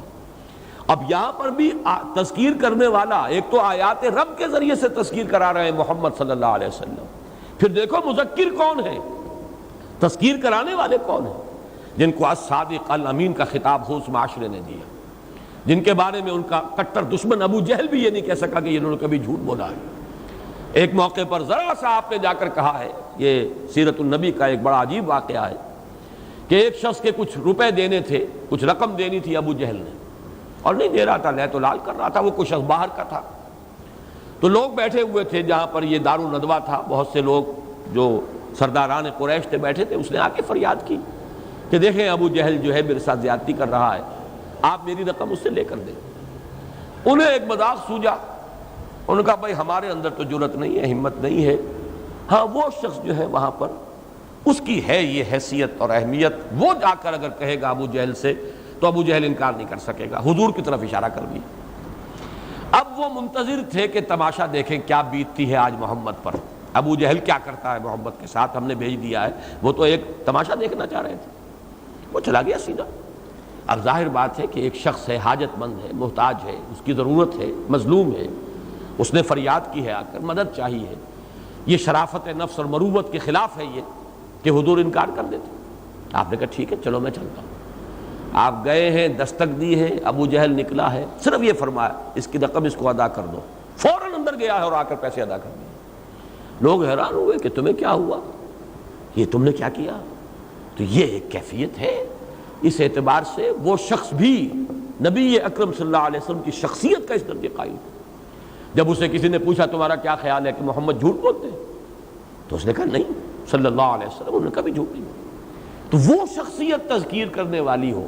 اب یہ مضمون جو ہے زیادہ واضح ہو کر آئے گا سورۃ البینہ میں، لم یکن الذین کفروا من اہل الکتاب والمشرکین منفکین حتی تأتیہم البینہ، بالکل بین شے، روز روشن کی طرح آیا۔ یہ بینہ کیا ہے؟ رسول من اللہ یتلو صحفا مطہرۃ فیہا کتب قیمہ، رسول اللہ کی طرف سے، اور جو پڑھ رہا ہو وہ صحیفے جو نہایت پاکیزہ ہیں، جن میں اللہ کی کتابیں، اللہ کے احکام ہیں۔ اب یہ دونوں چیزیں جہاں پوری ہو جائیں، تذکیر بذریعہ آیات رب، مذکر عام آدمی نہیں بلکہ خود محمد الرسول اللہ۔ اب جو شخص اعراض کر رہا ہے وہ اشقا سے کم نہیں ہے، وہ یقیناً بامانی لفظ آیا ہے وَسَيُجَنَّبُهَا الْأَشْقَى، نہایت شقی، جو شقی ترین ہوگا وہ پہلو تو ہی کرے گا، الَّذِي يَصْلَى النَّارَ الْكُبْرَى، جو داخل ہو کر رہے گا بڑی آگ میں۔ اب یہاں پر بھی یہ خود بخود بات واضح ہو گئی، نار الکبریٰ کیوں کہا؟ یہ بھی صرف کوئی یہ قوافی یا فواصل کی رعایت سے نہیں ہے، اگلی صورت میں بھی آ رہا ہے عذاب الاکبر۔ کیوں؟ سب سے زیادہ سخت عذاب کے مستحق یہی لوگ ہیں۔ آج کا ایک عام مسلمان، فاسق و فاجر مسلمان، نہ اسے تبلیغ کی گئی، نہ تلقین کی گئی، نہ تعلیم دی گئی، وہ کٹی عمر ہوٹلوں میں مرے ہسپتال جا کر، نہ انہیں بچپن میں پڑھایا گیا، علماء کرام نے انہیں صرف نور اور بشر کے جھگڑے کے اندر لگایا، آمین بالجہر ہے یا نہیں ہے اسی کے اندر الجھایا۔ ظاہر بات ہے کہ ایسے شخص کے لیے کافی عذر ہوگا اللہ کے ہاں جا کر پیش کرنے کے لیے، اور اصل ذمہ داری آئے گی ان پر جن کے ذمہ تھا دین کی حقیقت کو ان کے سامنے بیان کرنا۔ اس سے بھی آگے جائیے، کوئی اسکیموں کہیں رہتا ہے دور دراز کہیں سائبیریا میں، اس نے شاید نام بھی نہ سنا ہو محمد کا صلی اللہ علیہ وسلم۔ اب ظاہر بات ہے اس کی رسپانسبلٹی وہ نہیں ہو سکتی کہ جو ان کی ہے جن تک کہ حضور کا پیغام پہنچا ہے، اور پھر ان میں وہ لوگ کہ جن تک حضور نے بنفس نفیس خود پیغام پہنچایا اور حجت قائم کر دی۔ اب وہ آگ کا جو سب سے بڑا درجہ ہے سخت ترین، وہ ان کے لیے، جیسے جنت کے بھی مدارج ہیں، درجات ہیں، نچلے درجے کی جنتیں ہیں، اونچی ہیں، یہ میں آگے چل کر انشاءاللہ سورۃ الفجر میں بیان کروں گا کہ وہ قصہ زمین برسر زمین جب طے ہوگا تو معلوم ہوتا ہے کہ جہنم بھی یہی ہے، اسی زمین کے کرے کے پھٹنے سے، اور اس کو جب کھینچا جائے گا وَإِذَا الْأَرْضُ مُدَّتْ وَأَلْقَتْ مَا فِيهَا وَتَخَلَّتْ، اس کے اندر جو آگ ہے وہی نکل آئے گی، وہی جہنم ہوگی۔ اور معلوم ہوتا ہے کہ پہلی جنت، ادنا ترین جنت، وہ اسی زمین کے اوپر ہوگی۔ البتہ یہ ایک واحد جنت نہیں ہے، جنتیں ہیں، جنت الفردوس جس کے بارے میں سورۃ النجم میں ہم پڑھ آئے ہیں کہ وہ تو سدرۃ المنتہا، جو عالم خلق جو ہے اس کی انتہا ہے، جس سے آگے اب حریم ذات ہے، جس سے آگے حضرت جبرائیل کے بھی پر جو ہے وہ جلتے ہیں اور وہ ان کی بھی رسائی نہیں ہے، وہ جنت الماوا تو وہاں ہے۔ اب یہاں سے لے کر زمینی جنت سے لے کر اور سدرۃ المنتہا کی جنت الماوا، اندہا جنت الماوا، وہ جنت الماوا تک کروڑ ہا درجے ہوں گے جنتوں کے۔ اور جیسے کہ حدیث میں نے آپ کو بارہا سنائی، حضور نے فرمایا اتنا فرق و تفاوت ہوگا جنتوں کے اندر کہ ایک نچلے درجے کا جنتی اپنے سے اوپر والی جنت کو ایسے دیکھے گا جیسے تم زمین پر بیٹھ کر ستاروں کو دیکھتے ہو۔ جس طریقے سے جنت کے مدارج ہیں ایسے ہی درجات جو ہیں وہ آگ کے بھی ہیں۔ خود منافقین کے بارے میں فرمایا ان المنافقین فی الدرک الاسفل من النار، تو اسی لیے جنت کے لیے مختلف جو الفاظ آتے ہیں، حاویہ ہے، کہیں لظا ہے، کہیں مختلف الفاظ ہیں، کہیں حامیہ ہے، کہیں تلظہ ہے، جو آگے چل کر آئے گا۔ تو یہ بھی معلوم ہوتا ہے کہ اس دوزخ کے مختلف طبقات ہیں۔ وہ آگ بھی ہے کہ جو کلیجے کو کھینچتی ہے، وہ آگ بھی ہے جو دل کے اوپر روشن ہوتی ہے، تطلع علی الافئدہ، وہ سیدھی دل کو پکڑتی ہے، جا کر دل کے اوپر پڑتی ہے۔ یہ مختلف آگے ہیں، مختلف عذاب ہیں۔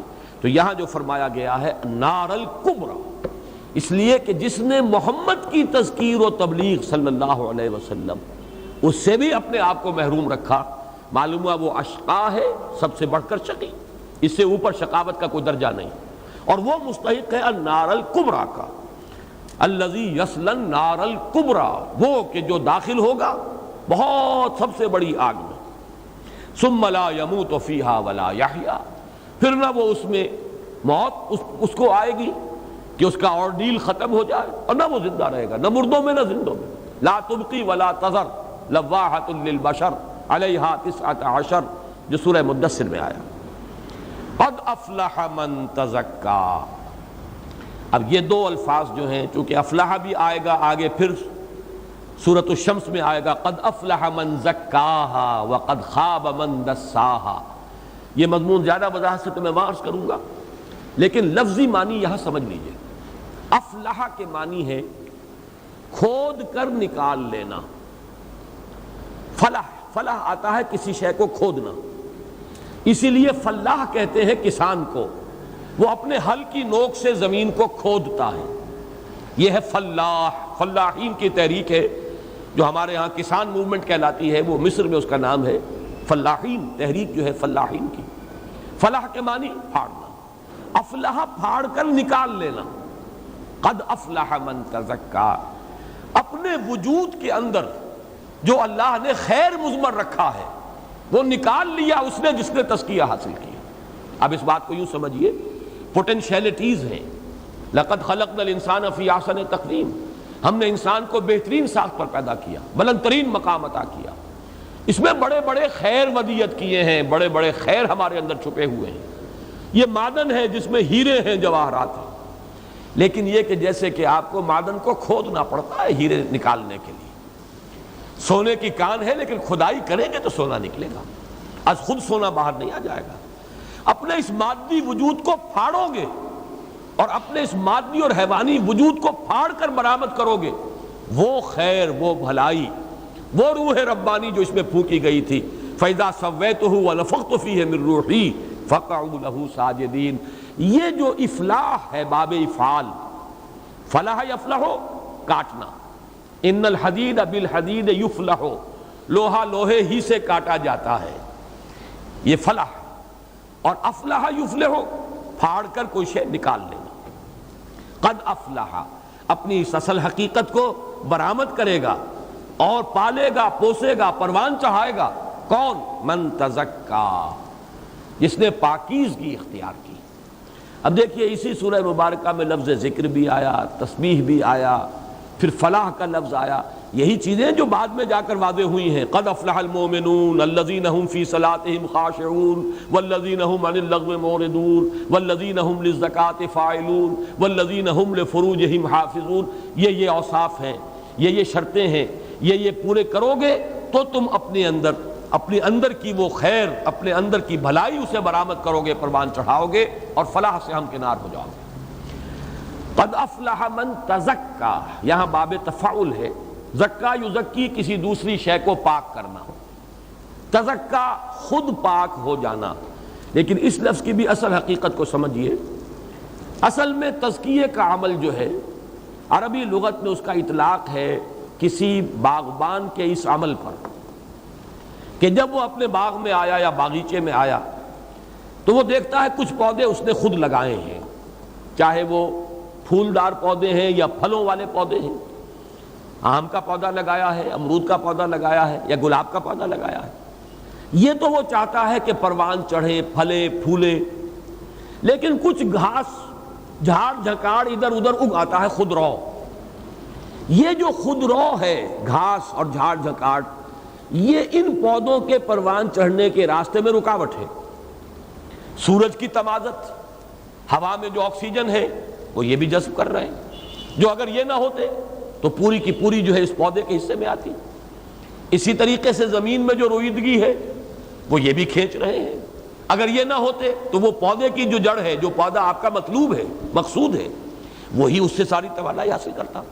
لہذا کھرپی ہاتھ میں لے گا اور آس پاس کی اس گھاس کو، جھاڑ جھکاڑ کو وہ کھود کر نکال دیتا. یہ عمل تزکیہ ہے. تزکیہ اور تزکیہ کیا ہے اصل میں؟ باب تفعل. اللہ تعالیٰ نے ہمارے اندر ایک اوصاف تو وہ رکھے ہیں جو وہ چاہتا ہے پروان چڑھیں، پھلیں پھولیں. ہماری وہ فیکلٹیز، ہماری قلب کی لطیفہ قلب ہے، لطیفہ روح ہے، اللہ چاہتا ہے پروان چڑھیں. اور ایک وہ چیزیں ہیں کہ جو جھاڑ جھکاڑ، بری عادات، غلط چیزوں کی طرف متوجہ ہو جانا، پستی کی طرف نگاہ جما لینا، تعیش میں مبتلا ہو جانا، نفس پرستی میں، شہوت پرستی میں آدمی کا گم ہو جانا، یہ ہے وہ جھاڑ جھکاڑ کہ جو اس کی اصل ترقی کے راستے میں رکاوٹ ہے. اب اس کو پاک کریں گے، اس کو کھرپا لے کر کھودیں گے، ان کو نکالیں گے تو وہ اصل جو اوصاف ہے وہ پروان چڑھیں گے جو مطلوب ہے. یہ ہے لفظ تزکیہ کا اصل مفہوم. اس کو اب ذہن میں رکھیے کہ اس کے 3 مراحل ہیں. قد افلح من تزکیٰ. انسان کا جو تزکیہ ہے اس کا پہلا مرحلہ ہے تزکیہ عقل و نظر. انسان کا ایک فکر ہے، انسان کی سوچ ہے، انسان کے نظریات ہیں، انسان کے عقائد ہیں. اگر وہ غلط ہے تو خشت اول چونے حد میں مار کا اتا سریا می روت دیوار کا. پہلے تطہیر اور تزکیہ ہونا چاہیے انسان کے فکر و نظر کا، اس کے نظریات کا، اس کے خیالات کا، اس کے افکار کا. یہ تزکیے کا پہلا قدم ہے. اس کو ہم کہہ سکتے ہیں کہ اس سے مراد کیا ہے، اس کا منتہا مقصود کیا ہے؟ معرفت رب، اللہ کی پہچان صحیح معنی میں. اور یا یوں کہیے کہ توحید نظری، توحید علمی، ایک اللہ کو پہچان لینا. توحید فی الذات، توحید فی الصفات. اگر اس کی معرفت اور شعور حاصل ہو جائے تو گویا کہ تطہیر فکر و نظر ہو گئی، تزکیہ ہو گیا آپ کے خیالات کا، نظریات کا، افکار کا. دوسرا تزکیہ ہے تزکیہ نفس و قلب. اندر کے میلانات، اندر کے رجحانات، یہ گھٹیا چیزوں کی طرف متوجہ ہو جانا، الاشتغال بالادنی، مشغول ہو جانا گھٹیا چیزوں کے اندر. زمینی خواہشات ہی جو ہے انہی کے اندر انسان کا مبتلا ہو جانا، وہی اس کا مطلوب و مقصود بن جائے. اس کے بجائے تزکیہ نفس و قلب کا نتیجہ کیا نکلنا چاہیے، جسے کہیں گے توحید فی الطلب یا توحید عملی. اللہ ہی مطلوب و مقصود بن جائے. لا مقصود الا اللہ، لا مطلوب الا اللہ، لا محبوب الا اللہ. یہ کیفیت اگر ہو گئی توحید عملی، توحید فی العبادت، اللہ ہی کی بندگی اور اللہ ہی کا طالب بن جانا، یہ ہے تزکیے کا دوسرا مرحلہ. پہلا ہے تزکیہ فکر و نظر، تزکیہ عقل، تزکیہ علم، نظریات، افکار کا درست ہونا. دوسرا ہے تزکیہ نفس و قلب، میلانات، رجحانات، اپنے مقاصد گھٹیا نہ ہو، بلند ہو. منزل ماں کبریاست، مقصود و مطلوب ہو سوائے اللہ کی ذات کے اور کوئی شے نہ ہو. لا مقصود الا اللہ، لا مطلوب الا اللہ، لا محبوب الا اللہ. تیسرا تزکیہ آتا ہے تزکیہ عمل. اور اس میں ظاہر بات ہے کہ تمام اعمال جو آپ کے وجود سے صادر ہو رہے وہ صحیح ہوں گے. جب اندر کا 2 تزکیے ہو گئے، تزکیہ فکر بھی ہو گیا، تزکیہ قلب بھی ہو گیا. ہر عمل جو ہے اب دھلا ہوا، جیسے آپ کہتے ہیں نا کہ یہ تو کوثر و تسنیم میں دھلی ہوئی زبان بول رہا ہے، اسی طریقے سے پھر جو عمل نکلے گا دھلا ہوا نکلے گا، صاف و شفاف نکلے گا۔ پاک عمل جو ہے ہاتھ سے صادر ہو رہا ہو، پاؤں سے صادر ہو رہا ہو، آنکھوں سے، زبان سے صادر ہونے والا ہر لفظ جو ہے وہ دھلا ہوا ہوگا کوثر و تسنیم میں۔ کوثر و تسنیم یہ دو لفظ آ گئے ان چشموں کے لیے، چونکہ عقل، نظر و فکر اس کا بھی تزکیہ ہو گیا، اور قلب اس کے اندر سے بھی میلانات اور رجحانات جو تھے سفلی وہ نکال دیے گئے۔ اسی کا ایک حصہ یہ بھی ہے جس کو کہ سورہ مدثر میں فرمایا گیا وَثِيَابَكَ فَطَهِّرْ وَالرُّجْزَ فَاهْجُرْ۔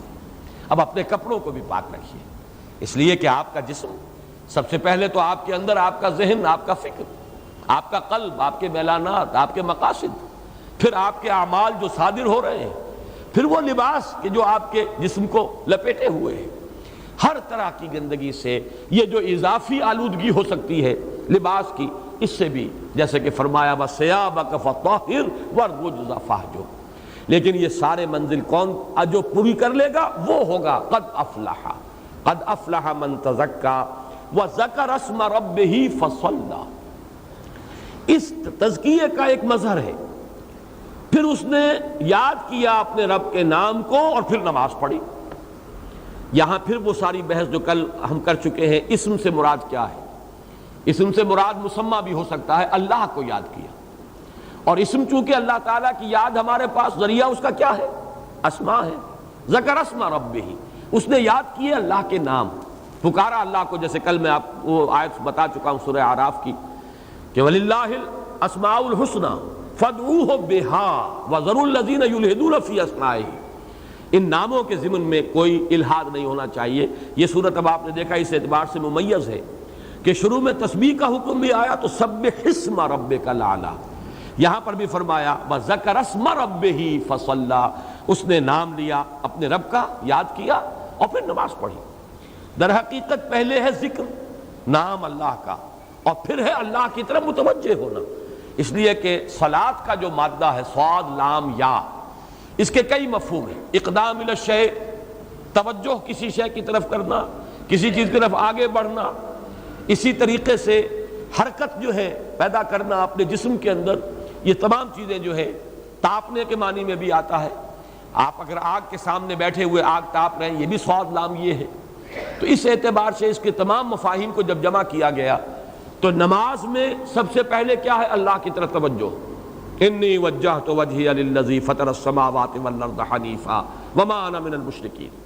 پھر اللہ سے ہم کلامی، اقدام، وہ عنائے صغیر اور عنائے کبیر کے مابین مکالمہ، اور اس کا نتیجہ وہ روح جو ہے اندر، اس میں ایک حرارت پیدا ہوگی، عشق خداوندی کی حرارت اس کے نتیجے میں پیدا ہونی چاہیے، جس کو تاپنے سے تعبیر کیا جاتا ہے۔ تو اس کے وہ بھی ایک کیفیت جو ہے نماز میں پیدا ہو جانی چاہیے، جس کی کہ اب مجھے یاد آ گئی، جس کی سب سے بڑی کیفیت وہ ہے جو حضور کی رات کی نمازوں میں ہوتا تھا۔ آپ باجماعت جب نمازیں پڑھتے تھے لوگوں کے ساتھ، تو میرے علم میں نہیں ہے کہ وہ کیفیت کبھی باجماعت نماز میں حضور کی ہوئی ہو، لیکن جب رات کو آپ کھڑے ہوتے تھے تو آپ کے سینے میں سے ایسی آوازیں آتی تھیں کہ جیسے کوئی ہانڈی جو ہے چولہے پر چڑھی ہوئی ہے، جیسے اس کے اندر کھدبت کھدبت کی آواز آتی ہے جبکہ پانی ابل رہا ہو، ایسی آوازیں آتی تھی محمد الرسول اللہ صلی اللہ علیہ وسلم کے سینے سے۔ یہ وہ حرارت ہے، یہ ہانڈی پک رہی ہے اندر، اور یہ کس سے میں پک رہی ہے؟ یہ عشق خداوندی، محبت خداوندی کی آگ ہے کہ جو بھڑک اٹھی ہے اس وقت۔ یہ ہے نماز کا اصل باطن، نماز کی اصل کیفیت۔ لیکن یہ ہے کہ مجمع میں ہونے والی یہ بات نہیں ہے۔ مجمع میں تو نماز کے قواعد، ضوابط، اس کے اندر دوسرے پہلو ہوں گے۔ باجماعت نماز سوائے فجر کے زیادہ طویل نہیں ہونی چاہیے۔ کچھ پتہ نہیں، کوئی ضعیف ہے، کوئی مریض ہے، کوئی مسافر ہے، یہ لیکن اپنی نماز اس میں آپ کو اختیار حاصل ہے، ایک ایک سجدہ جو ہے آدھے آدھے گھنٹے کا کیجئے۔ کیفیت ہوتی ہے کسی وقت انسان کی کہ جی چاہتا ہی نہیں کہ سجدے سے سر اٹھائے، پڑھا رہا ہے ایک سجدے میں، کوئی بات نہیں۔ لیکن یہ کہ وہ نماز اور ہے، یہ نماز اور ہے، اس کے آداب اور ہیں، اس کے آداب اور ہیں۔ بعض حضرات انہی چیزوں کو اندر فرق و امتیاز نہ کرنے کی وجہ سے گڑبڑ کرتے ہیں۔ احناف کے نزدیک فرض جماعت بڑی ہلکی ہونی چاہیے، اس میں لمبے لمبے سجدے اور لمبے لمبے جو ہے رکوع والی بات جو ہے درست نہیں ہے، اس لیے کہ جماعت ہے، نہیں معلوم کس کا کیا معاملہ ہے، کوئی ضعیف ہے۔ کبھی ایسا ہوتا تھا کہ عورتیں بھی جماعت میں شریک ہوتی تھی، صرف یہ کہ ان کی صف پیچھے ہوتی تھی، کسی کا کوئی بچہ رو رہا ہے، اب اس بیچاری کی اپنی جو کیفیت ہوگی، اس کو کہاں نماز کی طرف اس کا اس وقت دل لگے گا جبکہ بچے کے رونے کی آواز آ رہی ہے۔ اس اعتبار سے فرض نمازوں کی کیفیات کچھ اور مطلوب ہے، اور اصل میں وہ رات کی نماز جو ہے اپنی انفرادی نماز اس کی کیفیت اور ہے۔ بہرحال اس سے وَذَكَرَ اسْمَ رَبِّهِ فَصَلَّىٰ بعض مفسرین نے اشارہ کیا ہے، میں نہیں سمجھتا کہ یہ اس کا لازمی مفہوم اور مدلول ہے، لیکن اشارہ ہے، اور وہ اشارہ یہ ہے کہ جمعے کی نماز پہلے خطبہ ہے، اللہ کا ذکر ہے، تذکیر ہے، جیسے کہ فذکر ان نفعت ذکرہ کے حوالے سے میں بیان کر چکا ہوں۔ حضور اسی لیے جمعے کی نماز میں اس سورہ مبارکہ کو پہلی رکعت میں پڑھتے تھے، تو اس لیے یہاں پر جو ہے مراد ہے وہ نماز جمعہ، کہ اس اللہ کا نام بھی لو، اس کا ذکر بھی کرو، تذکیر بھی کرو خطبے میں، فصلا، اور پھر نماز پڑھی۔ تو یہ جو ترتیب ہے ہمارے ہاں، پہلے خطبہ ہے، اور یہ خطبہ بھی ذکر ہے، اللہ کی یاد ہے، تذکیر ہے قرآن کے ذریعے سے، اور اس کے بعد نماز پڑھی۔ بل تؤثرون الحیات الدنیا، یہ مضمون بارہا آ چکا اس سے پہلے، لیکن تمہاری کیفیت یہ ہے کہ تم دنیا کی زندگی کو ترجیح دیتے ہو، والآخرۃ خیر وابقیٰ، جبکہ آخرت ہے بہتر بھی اور باقی رہنے والی، سب سے زیادہ باقی رہنے والی، ابقیٰ، یہ بھی افعل التفضیل کا صیغہ ہے، سب سے زیادہ باقی رہنے والی۔ اس اعتبار سے اصل فیصلہ کن بات یہ ہے کہ انسان طالب آخرت ہے یا طالب دنیا۔ سورہ قیامہ میں ہم پڑھ چکے ہیں، کلا بل تحبون العاجلہ وتذرون الآخرہ، تمہارا اصل مرض یہ ہے، ہر شخص اپنے گریبان میں جھانکے، باقی بہانے ہیں، باقی کہانیاں ہیں، یہ نہیں تو بابا پھر سب کہانیاں ہیں۔ اصل مرض جو ہے وہ کیا ہے؟ دنیا کی محبت دل کے اندر پلی ہوئی ہے، وہ نہیں چھوڑتی۔ آدمی فیصلہ نہیں کر پایا ہے کہ میرا اصل مطلوب آخرت ہے، دنیا نہیں، بس یہ کہ یہ بھی چاہتا ہوں وہ بھی چاہتا ہوں، اس کا بھی نقصان گوارا نہیں، اس کا بھی فائدہ مطلوب ہے، اسی حیث بحث میں، اسی رد و قضا میں زندگی گزر جاتی ہے، یکسو ہو کر فیصلہ نہیں کر پاتا انسان۔ کلا بل تحبون العاجلہ وتذرون الآخرہ، یہ سورہ قیامہ، اور جوڑا اس کا کون سا ہے؟ سورۃ الدہر، ان ہؤلاء یحبون العاجلۃ ویذرون وراءہم یوما ثقیلا۔ اے نبی، یہ لوگ جو اعراض کر رہے ہیں یا اعتراض کر رہے ہیں، آپ پر جملے کس رہے ہیں، خام خواہ کے بے سر و پا جو ہے آپ پر اعتراضات کر رہے ہیں، اصل سبب یہ نہیں ہے کہ یہ بات ان کی سمجھ میں نہیں آ رہی، ان کو کہیں مغالطہ لگ رہا ہے یا مشکل بات معلوم ہو رہی ہے سمجھنے کے اعتبار سے، اصل یہ ان ہؤلاء یحبون العاجلہ، یہ اس عاجلہ دنیا کی محبت میں مبتلا ہو چکے ہیں، گرفتار ہیں، وَيَذَرُونَ وَرَاهُمْ يَوْمًا ثَقِيلًا، اور وہ بھاری دن جو آنے والا ہے پیچھے، اس کو یہ چھوڑے بیٹھے ہیں، اس کو تج دیا ہے انہوں نے، اس سے اپنا ذہن جو ہے اس نے اس سے اعراض کر لیا ہے۔ بل تؤثرون الحیات الدنیا والآخرۃ خیر وابقیٰ ان ھذا لفی الصحف الاولی۔ اب ھذا سے مراد اس پوری صورت کے مضامین بھی ہو سکتے ہیں، اور ھذا سے صرف یہ بات بھی مراد ہو سکتی ہے، قد افلح من تزکیٰ وذکر اسم ربہ فصلی، یہ مراد ہو سکتی ہے۔ بہرحال ھذا یہی تعلیم جو اس قرآن میں آ رہی ہے، جو اے محمد صلی اللہ علیہ وسلم آج آپ کو عطا کی گئی، ان ھذا لفی الصحف الاولی، اگلے صحیفوں میں، پہلے صحیفوں میں یہی تعلیم تھی۔ دین کی بنیادی تعلیم ایک ہے، ایک لفظ توحید ہے جو آدم سے لے کر این دم تک اور تا قیام قیامت دین کا لب لباب اور خلاصہ وہی توحید ہے۔ توحید نظری، توحید علمی، توحید معرفت، توحید عملی، توحید فی العبادت، توحید فی الذات، توحید فی الصفات، یہ مختلف شکلیں ہیں اس کی، ایک ہی دین ہے، ایک ہی حقیقت ہے۔ ان ھذا لفی الصحف الاولی صحف ابراہیم و موسیٰ، صحیف ابراہیم کے بھی اور موسیٰ کے بھی، اس کا ذکر سورۃ النجم میں بھی آ چکا ہے، ام لم ینبأ بما فی الصحف الاولی صحف موسیٰ و ابراہیم الذی وفی، یہ صحیفے جو ہے اس کے بارے میں ایک اشکال میرے ذہن میں ہمیشہ سے رہا ہے، کبھی کبھی میں نے تذکرہ بھی کیا ہے، لیکن یہاں مجھے اب ایک قول ملا ہے تو روایت حدیث، لیکن یہ کہ اس کی سند جو ہے میں تلاش نہیں کر سکا ہوں۔ امام رازی رحمۃ اللہ علیہ اس حدیث کو لائے ہیں، اور حدیث یہ ہے کہ حضرت ابو ذر رضی اللہ تعالی عنہ نے حضور سے سوال کیا، اللہ نے کل کتنی کتابیں اتاری؟ حضور نے جواب دیا 104۔ ہمارے ہاں جو مشہور بات ہے اور تقریباً متفق علیہ بات ہے، اہل سنت کے مجمع علیہ عقائد میں سے 4 کتابیں، تورات، زبور، انجیل، قرآن۔ لیکن اس حدیث میں امام راضی ہیں، ان کا معاملہ اکثر یہ ہے کہ وہ حدیث کوٹ کرتے ہیں لیکن اس کی سند بیان نہیں کرتے، حوالہ نہیں دیتے۔ اکثر و بیشتر میں نے یہ دیکھا ہے کہ ان کی احادیث صحیح ہوتی ہیں، لیکن یہ کہ وہاں ان کی عادت نہیں ہے۔ اب تو یہ کہ کوئی شخص جو ہے تخریج کرے ان کی تمام روایات کی جو انہوں نے اپنی تفسیر میں بیان کی ہیں، لیکن میں ان کے نام کو بھی اس حد تک ضرور اہم سمجھتا ہوں کہ ان کے حوالے سے یہ بات آپ کو بتا رہا ہوں کہ حضرت ابو ذر رضی اللہ تعالیٰ عنہ نے حضور سے سوال کیا کہ کل کتنی کتابیں اللہ نے نازل فرمائی؟ آپ نے فرمایا 104۔ ان کی وضاحت کی کہ 10 صحیفے، لیکن یہاں پہ اب الفاظ آئیں گے صحیفے، 10 صحیفے حضرت آدم علیہ السلام کو عطا کیے گئے، حضرت شیس کو 50 صحیفے عطا کیے گئے، حضرت ادریس کو 30 صحیفے عطا کیے، اور حضرت ابراہیم کو 10 صحیفے۔ یہ 100 صحیفے ہیں، اور 4 پھر کتابیں ہیں، تورات، زبور، انجیل اور قرآن۔ یہ روایت ہے کہ جو حضرت ابو ذر رضی اللہ تعالیٰ عنہ کے حوالے سے امام راضی رحمۃ اللہ علیہ اپنی تفسیر کبیر میں لائیں۔ اچھا، اس کا ایک ثبوت تو قرآن سے ملتا ہے، 2 جگہ پر صحف ابراہیم کا تذکرہ موجود ہے، اور صحف موسیٰ۔ اب اس میں جو میں نے غور کیا ہے تو ایک بات اور سامنے آئی ہے، اسے بھی میں اب نوٹ کرا رہا ہوں، اگرچہ یہ چیزیں ایسی ہیں جن میں مزید تحقیق و تفتیش کی ضرورت ہوگی، غور و فکر کیا جائے۔ دیکھیے، تورات کے لفظ کا اطلاق اصل میں ہوتا ہے وہ جو الواح پر لکھی ہوئی شے دی گئی ہے حضرت موسیٰ علیہ السلام، فی نسختہا، وہ تو الواح تھی، لکھی ہوئی شے، کتاب وہ تھی۔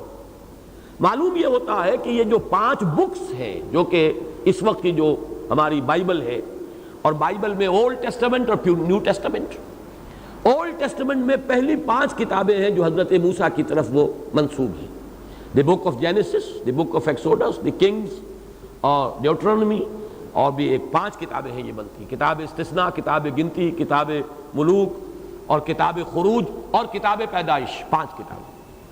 معلوم ایسا ہوتا ہے کہ ان کے لیے لفظ صحیفہ ہے، صحف ابراہیم و موسیٰ، اور جو کتاب دی گئی ہے تورات، وہ تھی وہ الواح، تورات، زبور، انجیل، قرآن۔ اس کے علاوہ 100 صحیفے ہیں، لیکن حضرت موسیٰ علیہ السلام کی شخصیت اس اعتبار سے گویا کہ جامع بن جاتی ہے ان دونوں کے مابین، اس لیے کہ یہ صحیفے سب کے سب حضرت موسیٰ علیہ السلام سے پہلے کے بیان کیے جا رہے ہیں۔ حضرت آدم، حضرت شیس، حضرت ادریس، حضرت ابراہیم، یہ صحف ہے۔ حضرت موسیٰ علیہ السلام کے لیے صحیفے کا لفظ بھی ہے اور کتاب کا لفظ بھی ہے۔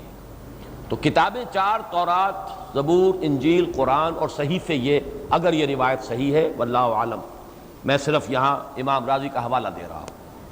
اصل بات جو تھی وہ یہ کہ جو میں نے پہلے بھی کئی مرتبہ عرض کی ہے، جو اشکال ہمیشہ رہا وہ یہ کہ حضرت موسیٰ علیہ السلام کے صحیفے چاہے تحریف شدہ ہیں، موجود تو ہیں، آخر کیا یہ حادثہ گزرا ہے، کیا قیامت گزری ہے کہ حضرت ابراہیم کے صحیفوں کا 2 جگہ قرآن میں ذکر، سورۃ النجم میں ذکر ہے، اب ہم سورۃ الاعلیٰ میں پڑھ رہے ہیں، آخری آیت ہے۔ کیا وجہ ہے کہ اس کا کوئی وجود ہی دنیا میں نہیں؟ اس کی جو توجیہ میری سمجھ میں آئی، لیکن زیادہ تر وجدانی ہے، میں اس کو کوئی دلیل یا برہان کے حوالے سے بیان نہیں کر رہا۔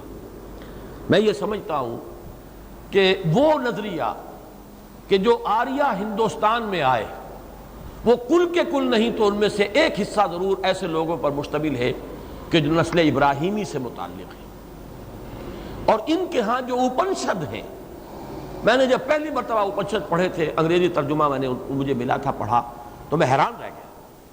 واقعہ یہ ہے کہ توحید کا جہاں تک تعلق ہے، جیسے کہ میں آپ سے عرض کیا کرتا ہوں کہ میں نے اناجیل 4 میں کہیں تثلیث نہیں دیکھی، توحید ہی توحید ہے۔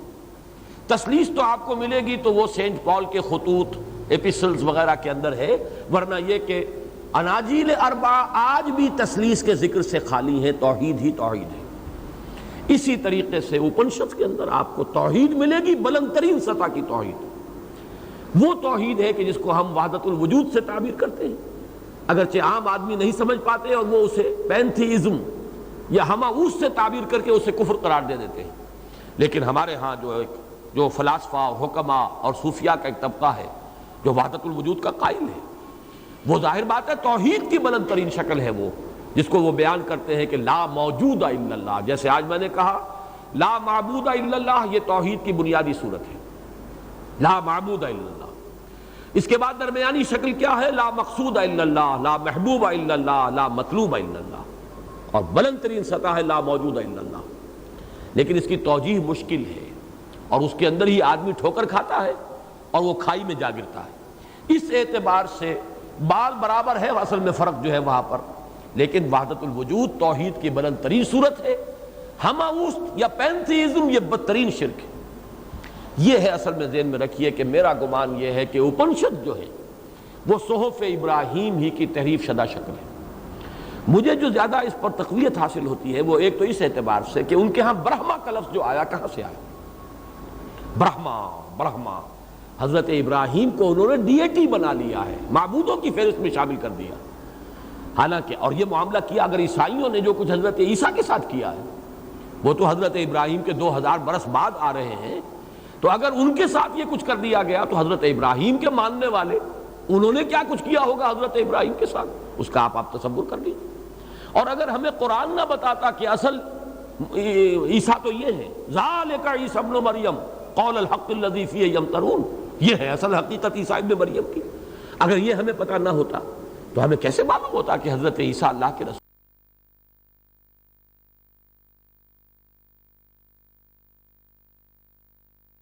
تھے؟ اگر ہم سمجھتے اسی عیسیٰ کو کہ جو عیسائی مانتے ہیں تو وہ تو خدا کا بیٹا ہے، اور نہایت بدترین شرک ہے ان کو خدا کا بیٹا ماننا۔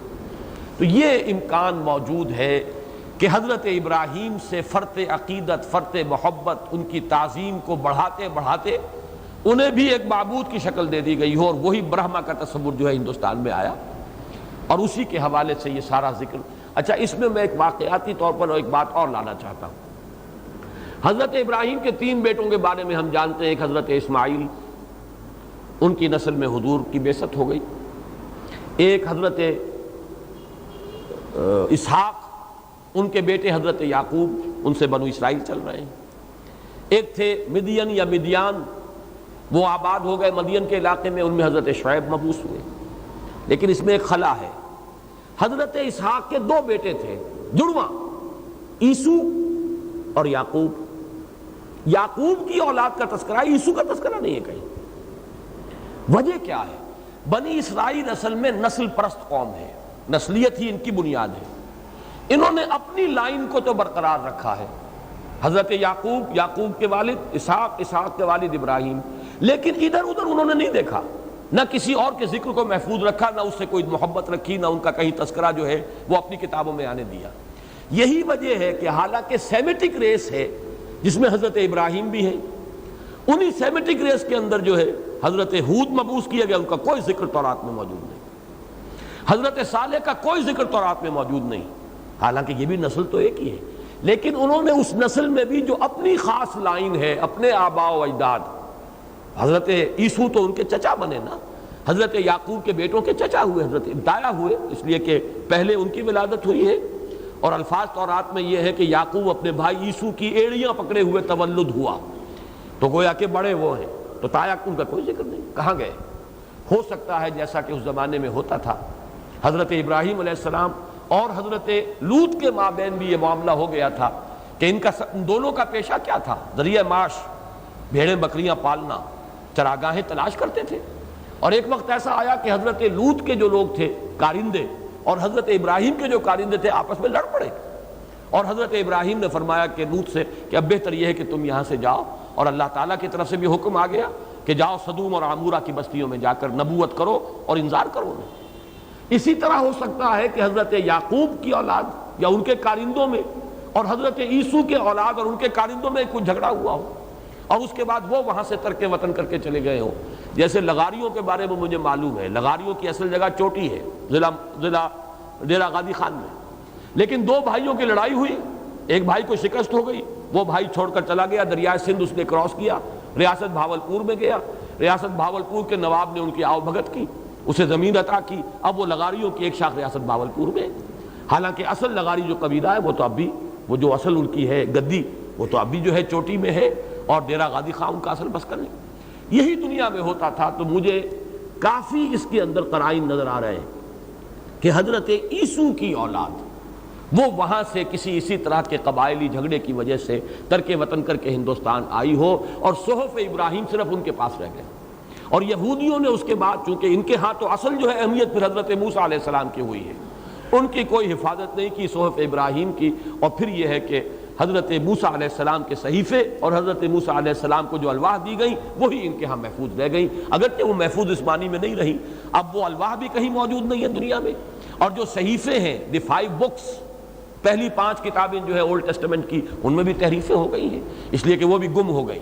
نیبوکڈنیزر کے حملے کے بعد اصل تورات گم، اصل صحیفے گم، بعد میں انہوں نے یہ سب کچھ اپنی یادداشت سے لکھا ہے۔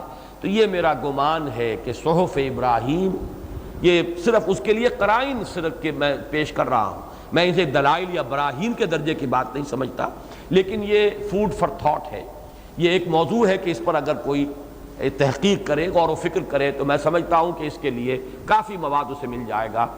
اب ہم آ رہے ہیں اگلی سورت پر، سورہ غاشیہ۔ جیسا کہ میں نے عرض کیا، اس سورہ مبارکہ میں اس کا اکثر حصہ جو ہے، یعنی 16 آیات، 1 + 6 + 9، 16 آیات جو ہے کل 26 آیات میں سے، وہ تو تذکیر آخرت پر مشتمل ہے، جن کی کسی وضاحت کی اس اعتبار سے بھی ضرورت نہیں کہ بارہا یہ مضامین آ چکے، دوسرے یہ کہ ان کی اصل حقیقت کو ہم اس وقت سمجھ ہی نہیں سکتے۔ ارشاد ہوتا ہے حل اتاک حدیث الغاشیہ، یہ حل استفہام تقریری ہے، آ گئی ہے تمہارے پاس خبر اس ڈھانپ لینے والے کی، چھا جانے والی مصیبت، قیامت، القارعہ، الحاقہ، الساعہ، وہ جب آئے گی چھا جائے گی۔ ان زلزلۃ الساعۃ شیء عظیم، کیا آ گئی تمہارے پاس خبر؟ یعنی آ گئی ہے تمہارے پاس خبر۔ یہ استفہام نہیں، استفہام تقریری ہے کہ لوگوں تم یہ نہیں کہہ سکو گے ہمیں خبردار نہیں کیا گیا۔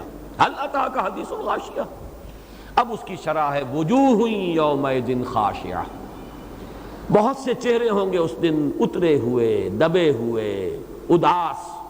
خشع کا اصل مفہوم ہوتا ہے جھک جانا، لیکن یہ کہ یہاں چہرہ جھکنا، چہرہ اتر جاتا ہے۔ ایک ہے تر و تازہ چہرہ، اس کے اندر ایک ابھار کی کیفیت ہوتی ہے، لیکن اترا ہوا اداس چہرہ۔ وجوہ یومئذ خاشعہ، خجالت، شرمندگی، خجالت اس کی وجہ سے۔ وجوہ یومئذ خاشعہ عاملۃ ناصبہ، عاملہ جیسے کہ بہت عمل کیا ہو، مشقت اٹھائی ہو، اس سے جو کیفیت انسان کی ہو جاتی ہے، ایگزاسٹڈ۔ ناصبہ، نصب بھی کہتے ہیں کوئی مشقت طلب، بہت ہی محنت طلب کام کیا ہو، اس کے بھی آثار ہوتے ہیں، تکان کے جو آثار ہیں یہ بھی۔ اور یہ نوٹ کر لیجئے کہ عمل اور فعل میں یہی فرق ہے عربی زبان میں۔ فعل کسی بھی فعل کو کہہ دیں گے، کوئی کام، چاہے وہ بالارادہ ہو چاہے بلا ارادہ ہو، چاہے مشقت طلب ہو چاہے اس میں کوئی مشقت نہ پڑتی ہو، لیکن عمل کہتے ہیں اس کو جو مشقت طلب ہو اور جو ارادے کے ساتھ کیا جائے وہ عمل ہے۔ عاملہ، بہت مشقت اٹھایا ہوا انسان، ناصبہ، نہایت تکان سے چور چور، تو چہرہ بجھا ہوا ہوگا، وہ کیفیت ہے وجوہ یومئذ خاشعہ عاملۃ ناصبہ۔ یہاں نوٹ کر لیجئے کہ اس سے پہلے ہم سورہ قیامہ میں پڑھ چکے ہیں، یہ میدان حشر کا نقشہ ہے۔ وجوہ یومئذ ناظرۃ الی ربہا ناظرہ ووجوہ یومئذ باسرۃ تظن ان یفعل بہا فاقرہ۔ وہاں دو آیات کے اندر تقابل کیا گیا، بہت سے چہرے ہوں گے تر و تازہ اپنے رب کی طرف دیکھتے ہوئے، بہت سے چہرے ہوں گے سوکھے ہوئے، اور ان پر یہ خوف مسلط ہوگا کہ اب ان کے ساتھ وہ سلوک کیا جائے گا کہ جو ریڑھ کی ہڈی کو توڑ دینے والا ہے۔ پھر یہی مضمون جو ہے سورہ عبس میں آ چکا ہے، وجوہ یومئذ مسفرۃ ضاحکۃ مستبشرہ ووجوہ یومئذ علیہا غبرۃ ترہقہا قطرہ۔ بہت سے چہرے ہوں گے روشن، تر و تازہ، ضاحکہ، ہنستے ہوئے، مسکراہٹ ہوگی ان کے چہروں پر، مستبشرہ، وہ خوشیاں منا رہے ہوں گے، امیدوار ہوں گے کہ آج بشارت حاصل کر رہے ہوں گے اللہ کے انعامات کی۔ اور دوسرے چہرے ہوں گے علیہا غبرہ، غبار آلود، ترہقہا قطرہ، مایوسی کی سیاہی ان کے اوپر تھپی ہوئی ہوگی۔ ان دونوں مقامات پر صرف یہی تک بات رکھی گئی، میدان حشر کا تقابلی مطالعہ، جس کے لیے پھر ذکر کر رہا ہوں، بارہا کہہ چکا ہوں، اس کی بہترین تمثیل ہے ہائی اسکول میں جب رزلٹ ڈکلیئر ہوتا ہے تو کھڑے ہوتے ہیں سامنے سب کے سب. آخر ہم نے بھی 6 سال تو ہائی اسکول میں گزارے تھے. تو جب رزلٹ کا اعلان ہونا ہوتا ہے تو رزلٹ اصل میں لوگوں کے، طالب علموں کے ماتھوں پر لکھا ہوتا ہے. کسی کا چہرہ اترا ہوا، اسے پتا ہے میں کیا کر کے آیا ہوں. ابھی وہ چاہے کسی نے ڈکلیئر کیا ہو نہ کیا ہو، ہی نوز اٹ. بل الانسان علی نفسہ بصیرہ، انسان جانتا ہے اپنے آپ کو میں کتنے پانی میں ہوں. اور کسی کا چہرہ کھلا ہوا ہوگا، اسے فکر ہوگی تو اس کی ہوگی کہ میں فرسٹ آ رہا ہوں یا نہیں آ رہا. اس کا کوئی امکان نہیں کہ وہ فیل ہو رہا ہو. تو یہی نقشہ ہوگا میدان حشر میں، ہر ایک کو معلوم ہوگا کہ میں کیا ہوں. اس اعتبار سے تقابل. لیکن یہاں جو ہے اس سورہ مبارکہ میں وہ میدان حشر کی کیفیت کے بعد جو اب اگلا انجام ہے وہ بھی بیان ہو رہا ہے. تسلا نارن حامیہ، اس میدان حشر سے جب اگلا مرحلہ ہے وہ داخل ہو کر رہیں گے اس آگ میں جو تپنے والی آگ ہے، تپش والی آگ. تسقا من عین آنیہ، پلایا جائے گا انہیں اس چشمے کا پانی جو کھولتا ہوا ہوگا. آنیہ، کھولتا ہوا. یہ باتیں پہلے بھی آ چکی ہیں. لیس لہم طعام الا من ضریع، نہیں ہوگی ان کے لیے کوئی غذا، کوئی کھانا سوائے جھاڑ جھکاڑ خاردار جو جھاڑیاں ہوتی ہیں انہی میں منہ ماریں گے. اس سے مراد یہ نہیں ہے کہ صرف یہی ہوگا، بلکہ اس نوع کی چیزیں، جیسے کہ سورہ دخان میں ہے ان شجرۃ الزقوم طعام الاسیم کالمہل یغلی فی البطون کغلی الحمیم. ایک وہ زقوم بھی ہے، وہ درخت کہ جس کی اصل جڑ جو ہے وہ جہنم کے بھی سب سے نچلے طبقے میں ہے، اور اس کا پھل بھی ایسا ہے کأنہ رؤوس الشیاطین. لیکن وہ کھائیں گے، لیکن وہ پیٹوں کے اندر جا کر اس طریقے سے اس کی حدت ہوگی، حرارت ہوگی کہ اب ان کے پیٹ جو ہے جیسے کہ ہانڈی چولہے کے اوپر جوش کھاتی ہے ایسے جوش کھائیں گے. اسی طریقے سے سورہ حاقہ میں ہم پڑھ چکے ہیں ان کے لیے نہیں ہے ولا طعام الا من غسلین، زخموں کا دھون ہے صرف وہ ملے گا. لا یاکلہ الا الخاطئون، نہیں کھاتے اس کو، نہیں کھائیں گے مگر یہ خطا کار گناہ گار. اسی نوع کی ایک شے جو ہے وہ ذریع ہے، کانٹوں دار جھاڑیاں، ان میں منہ ماریں گے بھوک سے بیتاب ہو کر. لا یسمن ولا یغنی من جوع، کھانے سے 2 چیزیں مطلوب ہوتی ہیں، ایک جزو بدن بنے اور اس سے فربہی ہو، اور ایک یہ ہے کہ بھوک کا جو احساس ہے وہ ختم ہو جائے، ہنگر پینز ختم ہو جائیں. فرمایا دونوں چیزوں میں سے کوئی بھی حاصل نہیں ہوگی. کھائیں گے اسے لیکن نہ وہ فربہ کرے گی انہیں، وہ ذریع جو گھاس ہے اور جو کانٹوں دار جھاڑیاں ہیں، اور نہ ہی وہ بھوک کو سیری حاصل ہوگی. بھوک جو کہ تو برقرار رہے گی، منہ مارتے رہیں گے لیکن سیری نہیں ہوگی. اب یہ تو ایک نقشہ ہوا، میدان حشر کا بھی آ گیا اور جہنم میں ان کا جو انجام ہوگا اس کا بھی تذکرہ. اس کے برعکس وجوہ یومئذ ناعمہ، بہت سے چہرے ہوں گے اس روز نعمتوں والے. یعنی ایک وہ ہے شخص جس کی ناز و نعم میں پرورش ہوئی ہے، نعمتوں کے اندر اچھے سے اچھا کھایا ہے، عمدہ سے عمدہ پہنا ہے، تمام آسائشیں حاصل رہی ہیں، وہ تر و تازہ ہوں گے پھول کے مانند کھلے ہوئے. وجوہ یومئذ ناعمہ لسعیہا راضیہ، وہ اپنی سعی سے راضی ہوں گے. انہیں معلوم ہے کہ جو بھی ہم نے محنت کی تھی آج ہمیں اس کا اجر و ثواب ملے گا. وہ راضی ہوں گے، مطمئن ہوں گے. انہیں معلوم ہے کہ اب ہمیں خلعتیں دی جائیں گی، نوازا جائے گا، ہمارے لیے خطابات جو ہیں اللہ کی طرف سے ملنے والے ہیں. وہ راضی ہوں گے. فی جنت عالیہ، ایک بلند جنت میں، بلند و بالا جنت میں. جنت عالیہ یہ ہے اونچی جنت. میں جیسے کہ عرض کر چکا ہوں ایک جنت زمین پر بھی ہوگی، پھر اونچی جنت بھی ہوگی، اور اونچائی میں پھر اس کا آخری مرحلہ اس جنت الفردوس کا بھی ہے، جنت الماوا کا، کہ جو ہے سدرۃ المنتہا کے پاس. لا تسمع فیہا لاغیہ، نہیں سنیں گے وہ اس میں کوئی لغو بات، یعنی کوئی گالی دے یا کوئی اور ملامت کرے، اس کا تو کوئی سوال ہی نہیں. یہ تو بڑی کثیف بات ہوتی ہے. محض لغو بات کو بھی سن کر سلیم الطبع انسان جو ہے اسے کچھ کوفت ہوتی ہے. خواہ یہ بات کیوں کی اس نے، یہ بات کوئی کرنے کی تھی، چاہے مجھے کوئی گزند نہیں پہنچا، مجھ پر کوئی حملہ نہیں کیا گیا، میری ذات پر اس سے جو ہے کوئی تہمت نہیں لگی، لیکن لغو بات ہے. تو جس کا مزاج لطیف ہو جائے وہ اس لغو بات کو بھی سننا پسند نہیں کرتا. لا تسمع فیہا لاغیہ، اسی کو سورہ واقعہ میں ہم پڑھ رہے ہیں. لا یسمعون فیہا لغوا ولا تاثیما الا قیلا سلاما سلاما، ہر طرف سے سلام اور سلام ہی کی آوازیں ہوں گی. فیہا عین جاریہ، اس میں چشمہ ہوگا جاری و ساری، ہر وقت اس میں پانی بہہ رہا ہے۔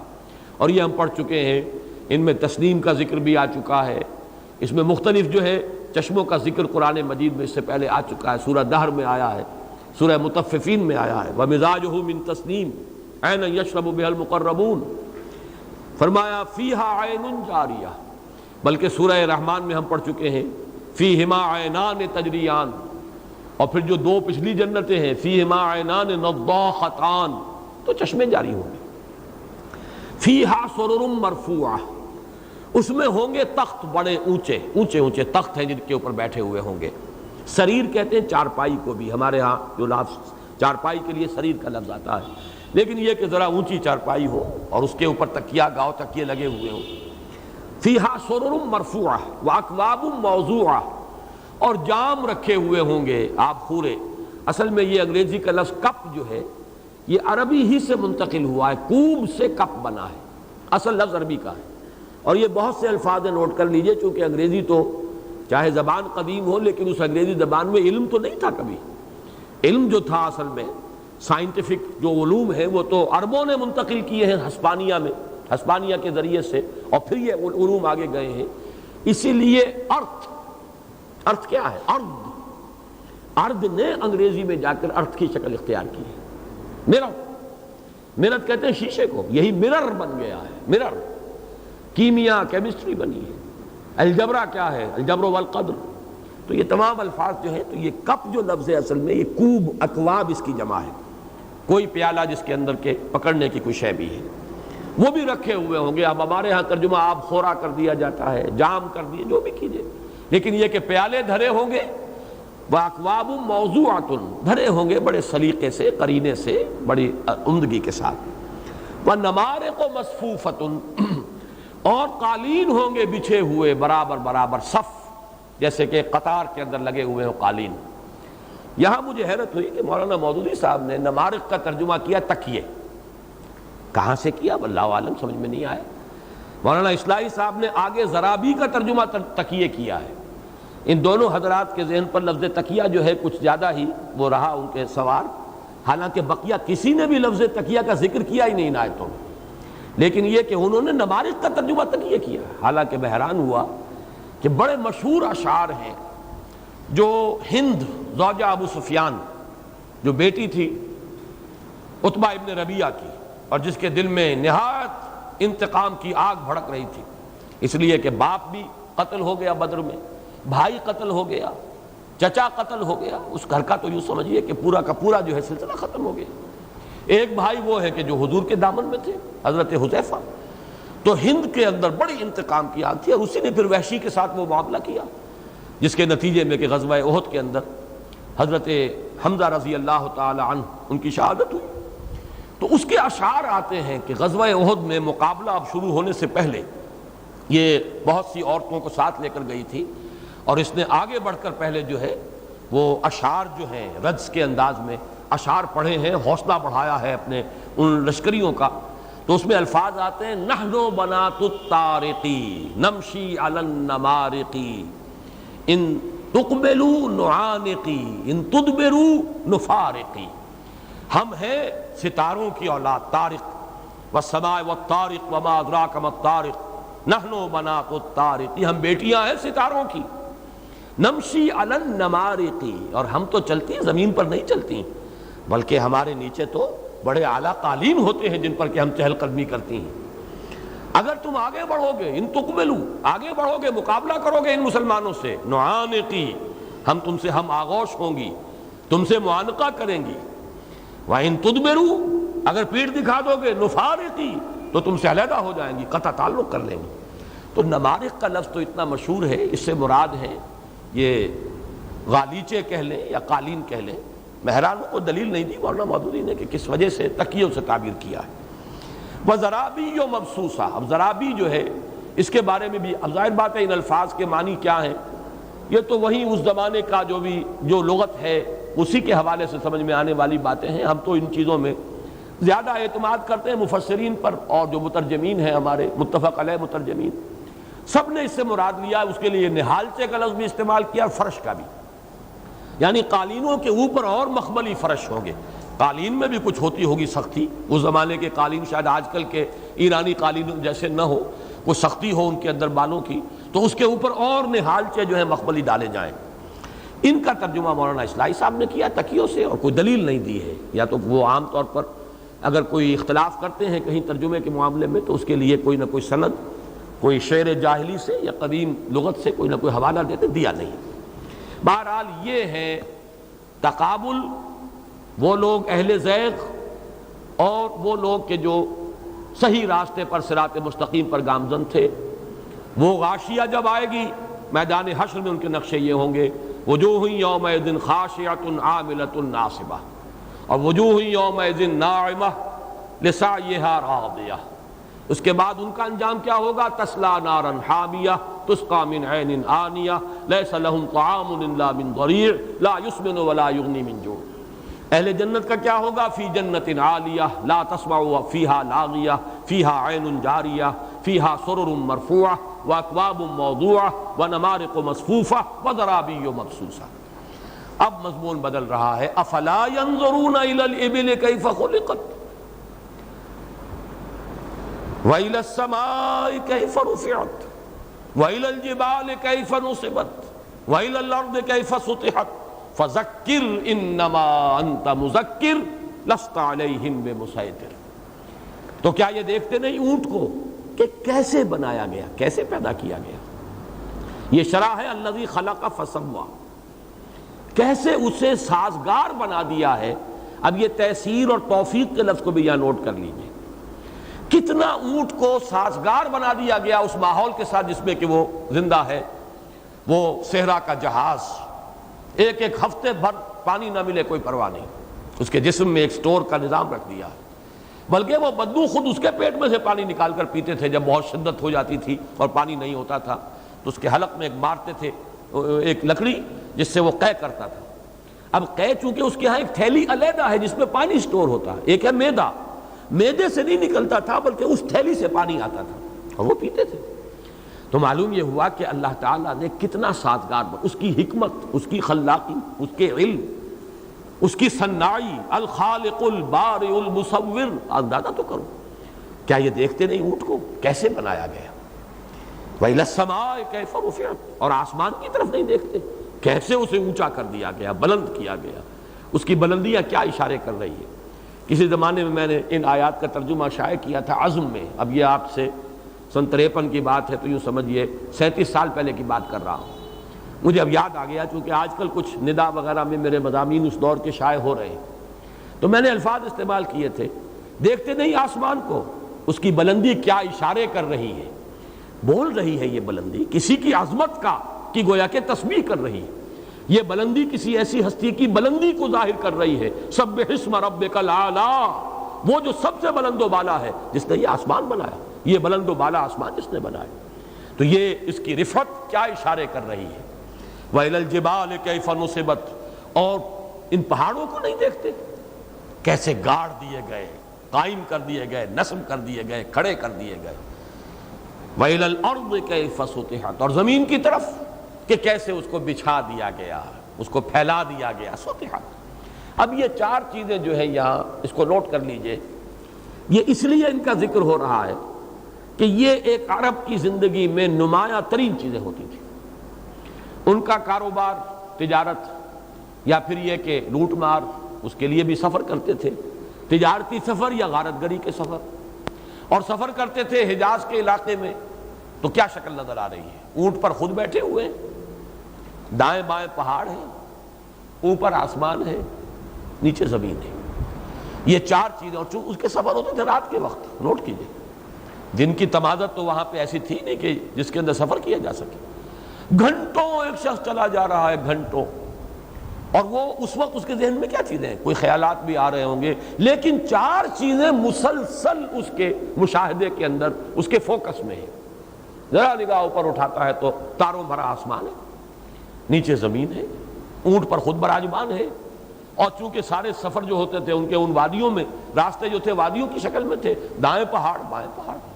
افلا ينظرون الى الابل كيف خلقت وإلى السماء كيف رفعت وإلى الجبال كيف نصبت الی الارض کیف سطحت۔ مراد صرف 4 چیزیں نہیں ہیں، بلکہ جیسے کہ ہم بارہا پڑھ چکے ہیں، کائنات کا ذرہ ذرہ اللہ کی نشانی ہے، ذرہ ذرہ اللہ کی تسبیح کے اندر مصروف ہے۔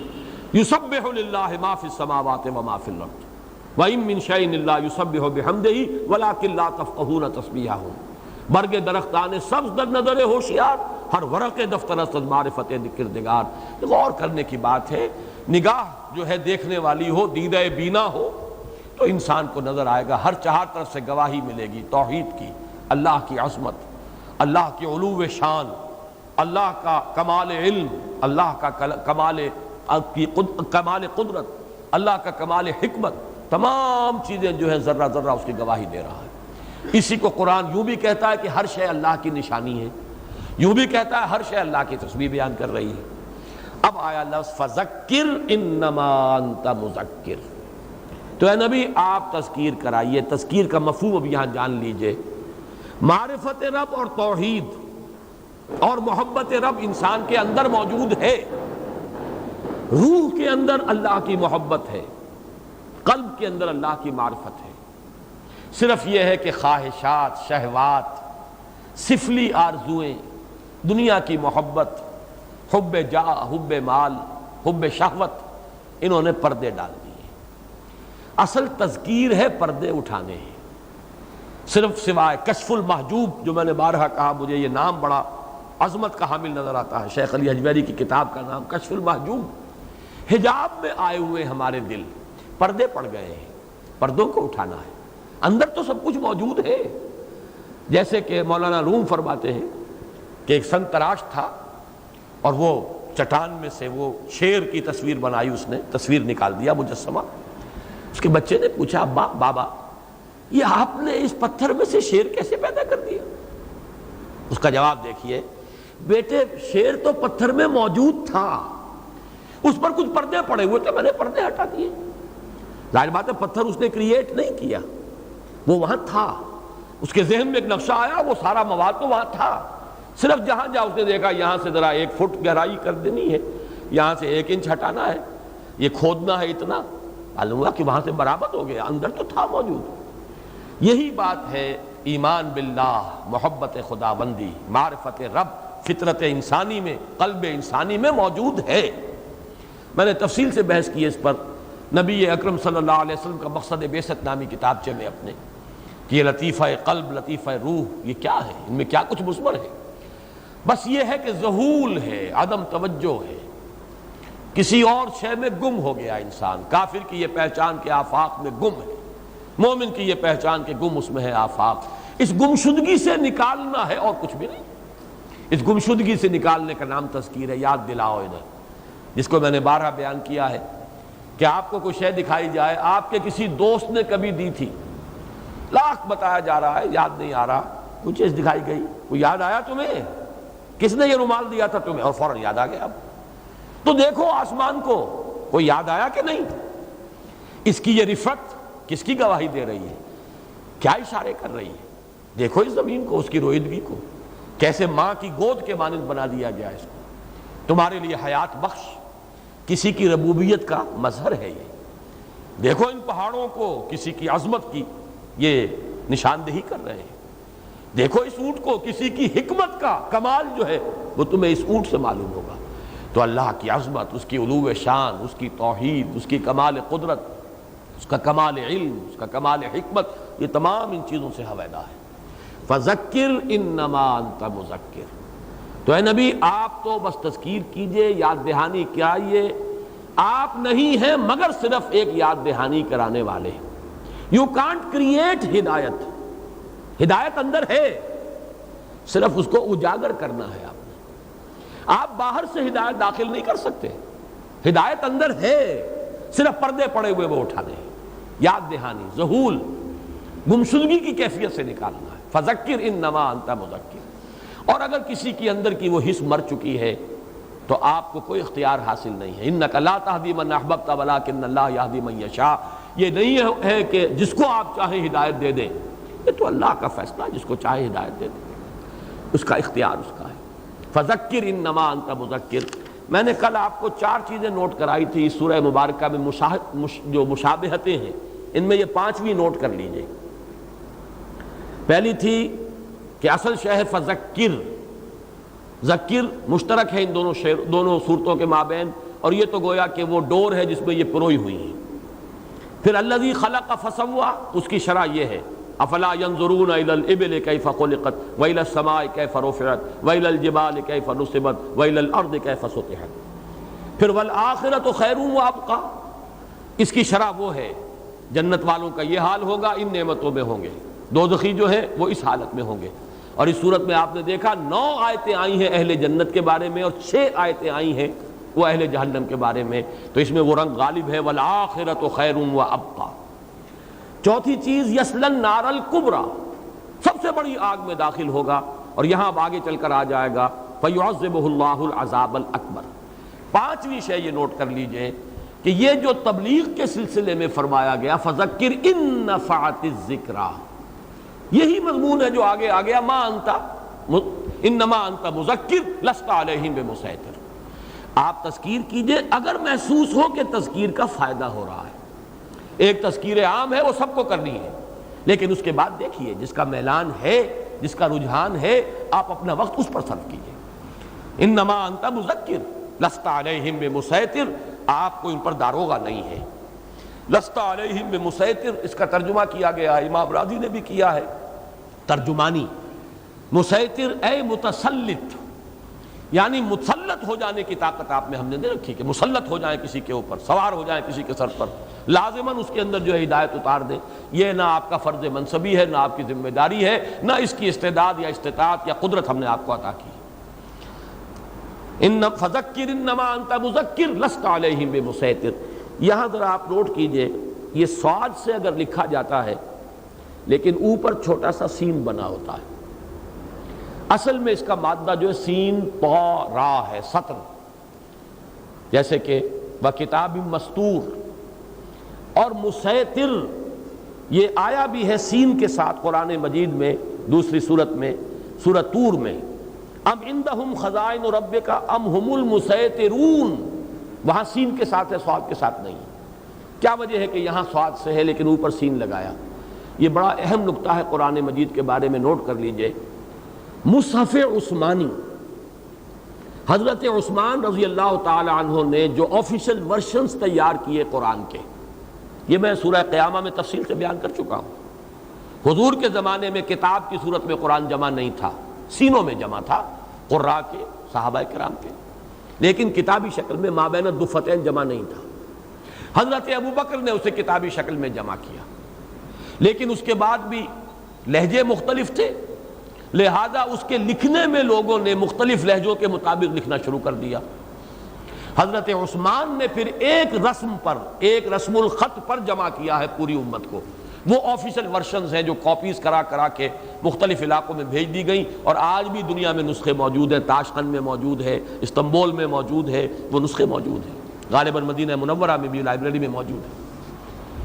ان میں کہیں کہیں بہرحال لکھنے والے تو فرشتے نہیں تھے، قرآن فرشتے نے نازل کیا ہے، اللہ کا کلام، لکھنے والے تو انسان تھے، لکھنے میں کہیں کہیں غلطی ہوئی ہے، لیکن اس کے بعد امت نے اتنا پریزرو کیا ہے رسم عثمانی کو کہ اگر غلطی بھی ہو گئی ہے تو اس کو برقرار رکھا ہے۔ آپ نے کئی جگہ دیکھا ہوگا کہیں الف لگا ہوا، اس کے اوپر چھوٹا سا ایک دائرہ، کہ یہ الف حقیقت میں اس کو نہیں پڑھا جائے گا، یہ یہاں مراد نہیں ہے، لیکن اس وقت لکھنے والوں نے لکھ دیا۔ اسی طریقے سے یہ مسیطر جو اصل میں سین سے ہے، یہاں لکھا گیا صاد سے، اب صاد ہی سے رہے گا تا قیام قیامت، یہ رسم عثمانی ہے، اس لیے کہ اس میں ذرا سی آپ نے کوئی اصلاح کر دی تو اس کے معنی یہ ہوں گے کہ پھر وہ فرق ہو جائے گا۔ رسم عثمانی جس پر کہ امت جمع ہے، آج پوری دنیا میں ایک ہی رسم ہے، رسم عثمانی ہے، اور اس پر سعودی عرب کی حکومت نے اس دور میں بڑی محنت کی ہے۔ اس کی وجہ یہ ہے کہ مختلف جگہوں پر کتابت میں لوگوں نے جو سہل انگاری سے کام لیا تو مختلف طریقوں پر لکھنا شروع کر دیا۔ اس سے اندیشہ ہو رہا تھا کہ قرآن مجید کا یہ ٹیکسٹ جو ہے رسم الخط، کہیں اس کا فرق اتنا نہ ہو جائے۔ اور ایک دفعہ تو یہ بھی اطلاع ملی تھی کہ اسرائیل نے بڑی تعداد میں مسخ شدہ اور تحریر شدہ نسخے شائع کر کے دنیا میں پھیلائے، تو ایک تو پھر محنت کی ہے مصریوں نے، اس کا کریڈٹ انہیں جاتا ہے، کہ انہوں نے جو مشہور قراتیں ہیں ان پر پورے قرآن کے ٹیپس ریکارڈ کرا دیے، جو نہایت ماہر قاری تھے۔ محمود خلیل حسنی کا موجود ہے اور قاری عبد الباسط محمد عبد الصمد کا موجود ہے، تاکہ یہ ٹیپس جو ہے یہ آفیشل ورشنز ہیں، یہ ہے قرات کے ورشن۔ اور دوسری جو ہے یہ سعادت حاصل ہوئی ہے اس سعودی حکومت کو، ویسے یہ کہ اور جو خرابیاں ہیں وہ اپنی جگہ پر، لیکن جو نیک کام انہوں نے کیے اس کو تسلیم کرنا چاہیے۔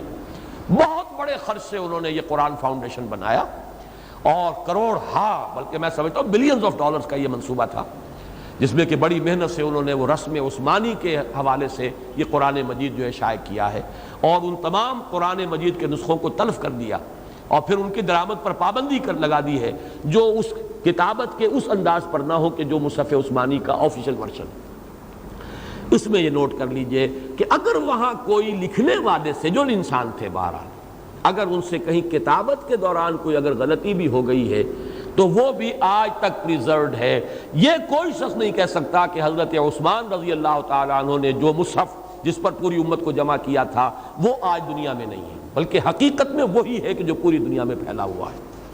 الا من تولا وکفر، یہ الا جو ہے اس کو استثناء منقطع کہتے ہیں، یعنی یہ استثناء اس معنی میں نہیں ہے سوائے اس کے معنی میں نہیں، مگر الا من تولا وکفر، مگر جو پیٹھ موڑے گا، روگردانی کرے گا، کفر کرے گا، فیعذبہ اللہ العذاب الاکبر، اس کو تو اللہ عذاب دے گا سب سے بڑا عذاب۔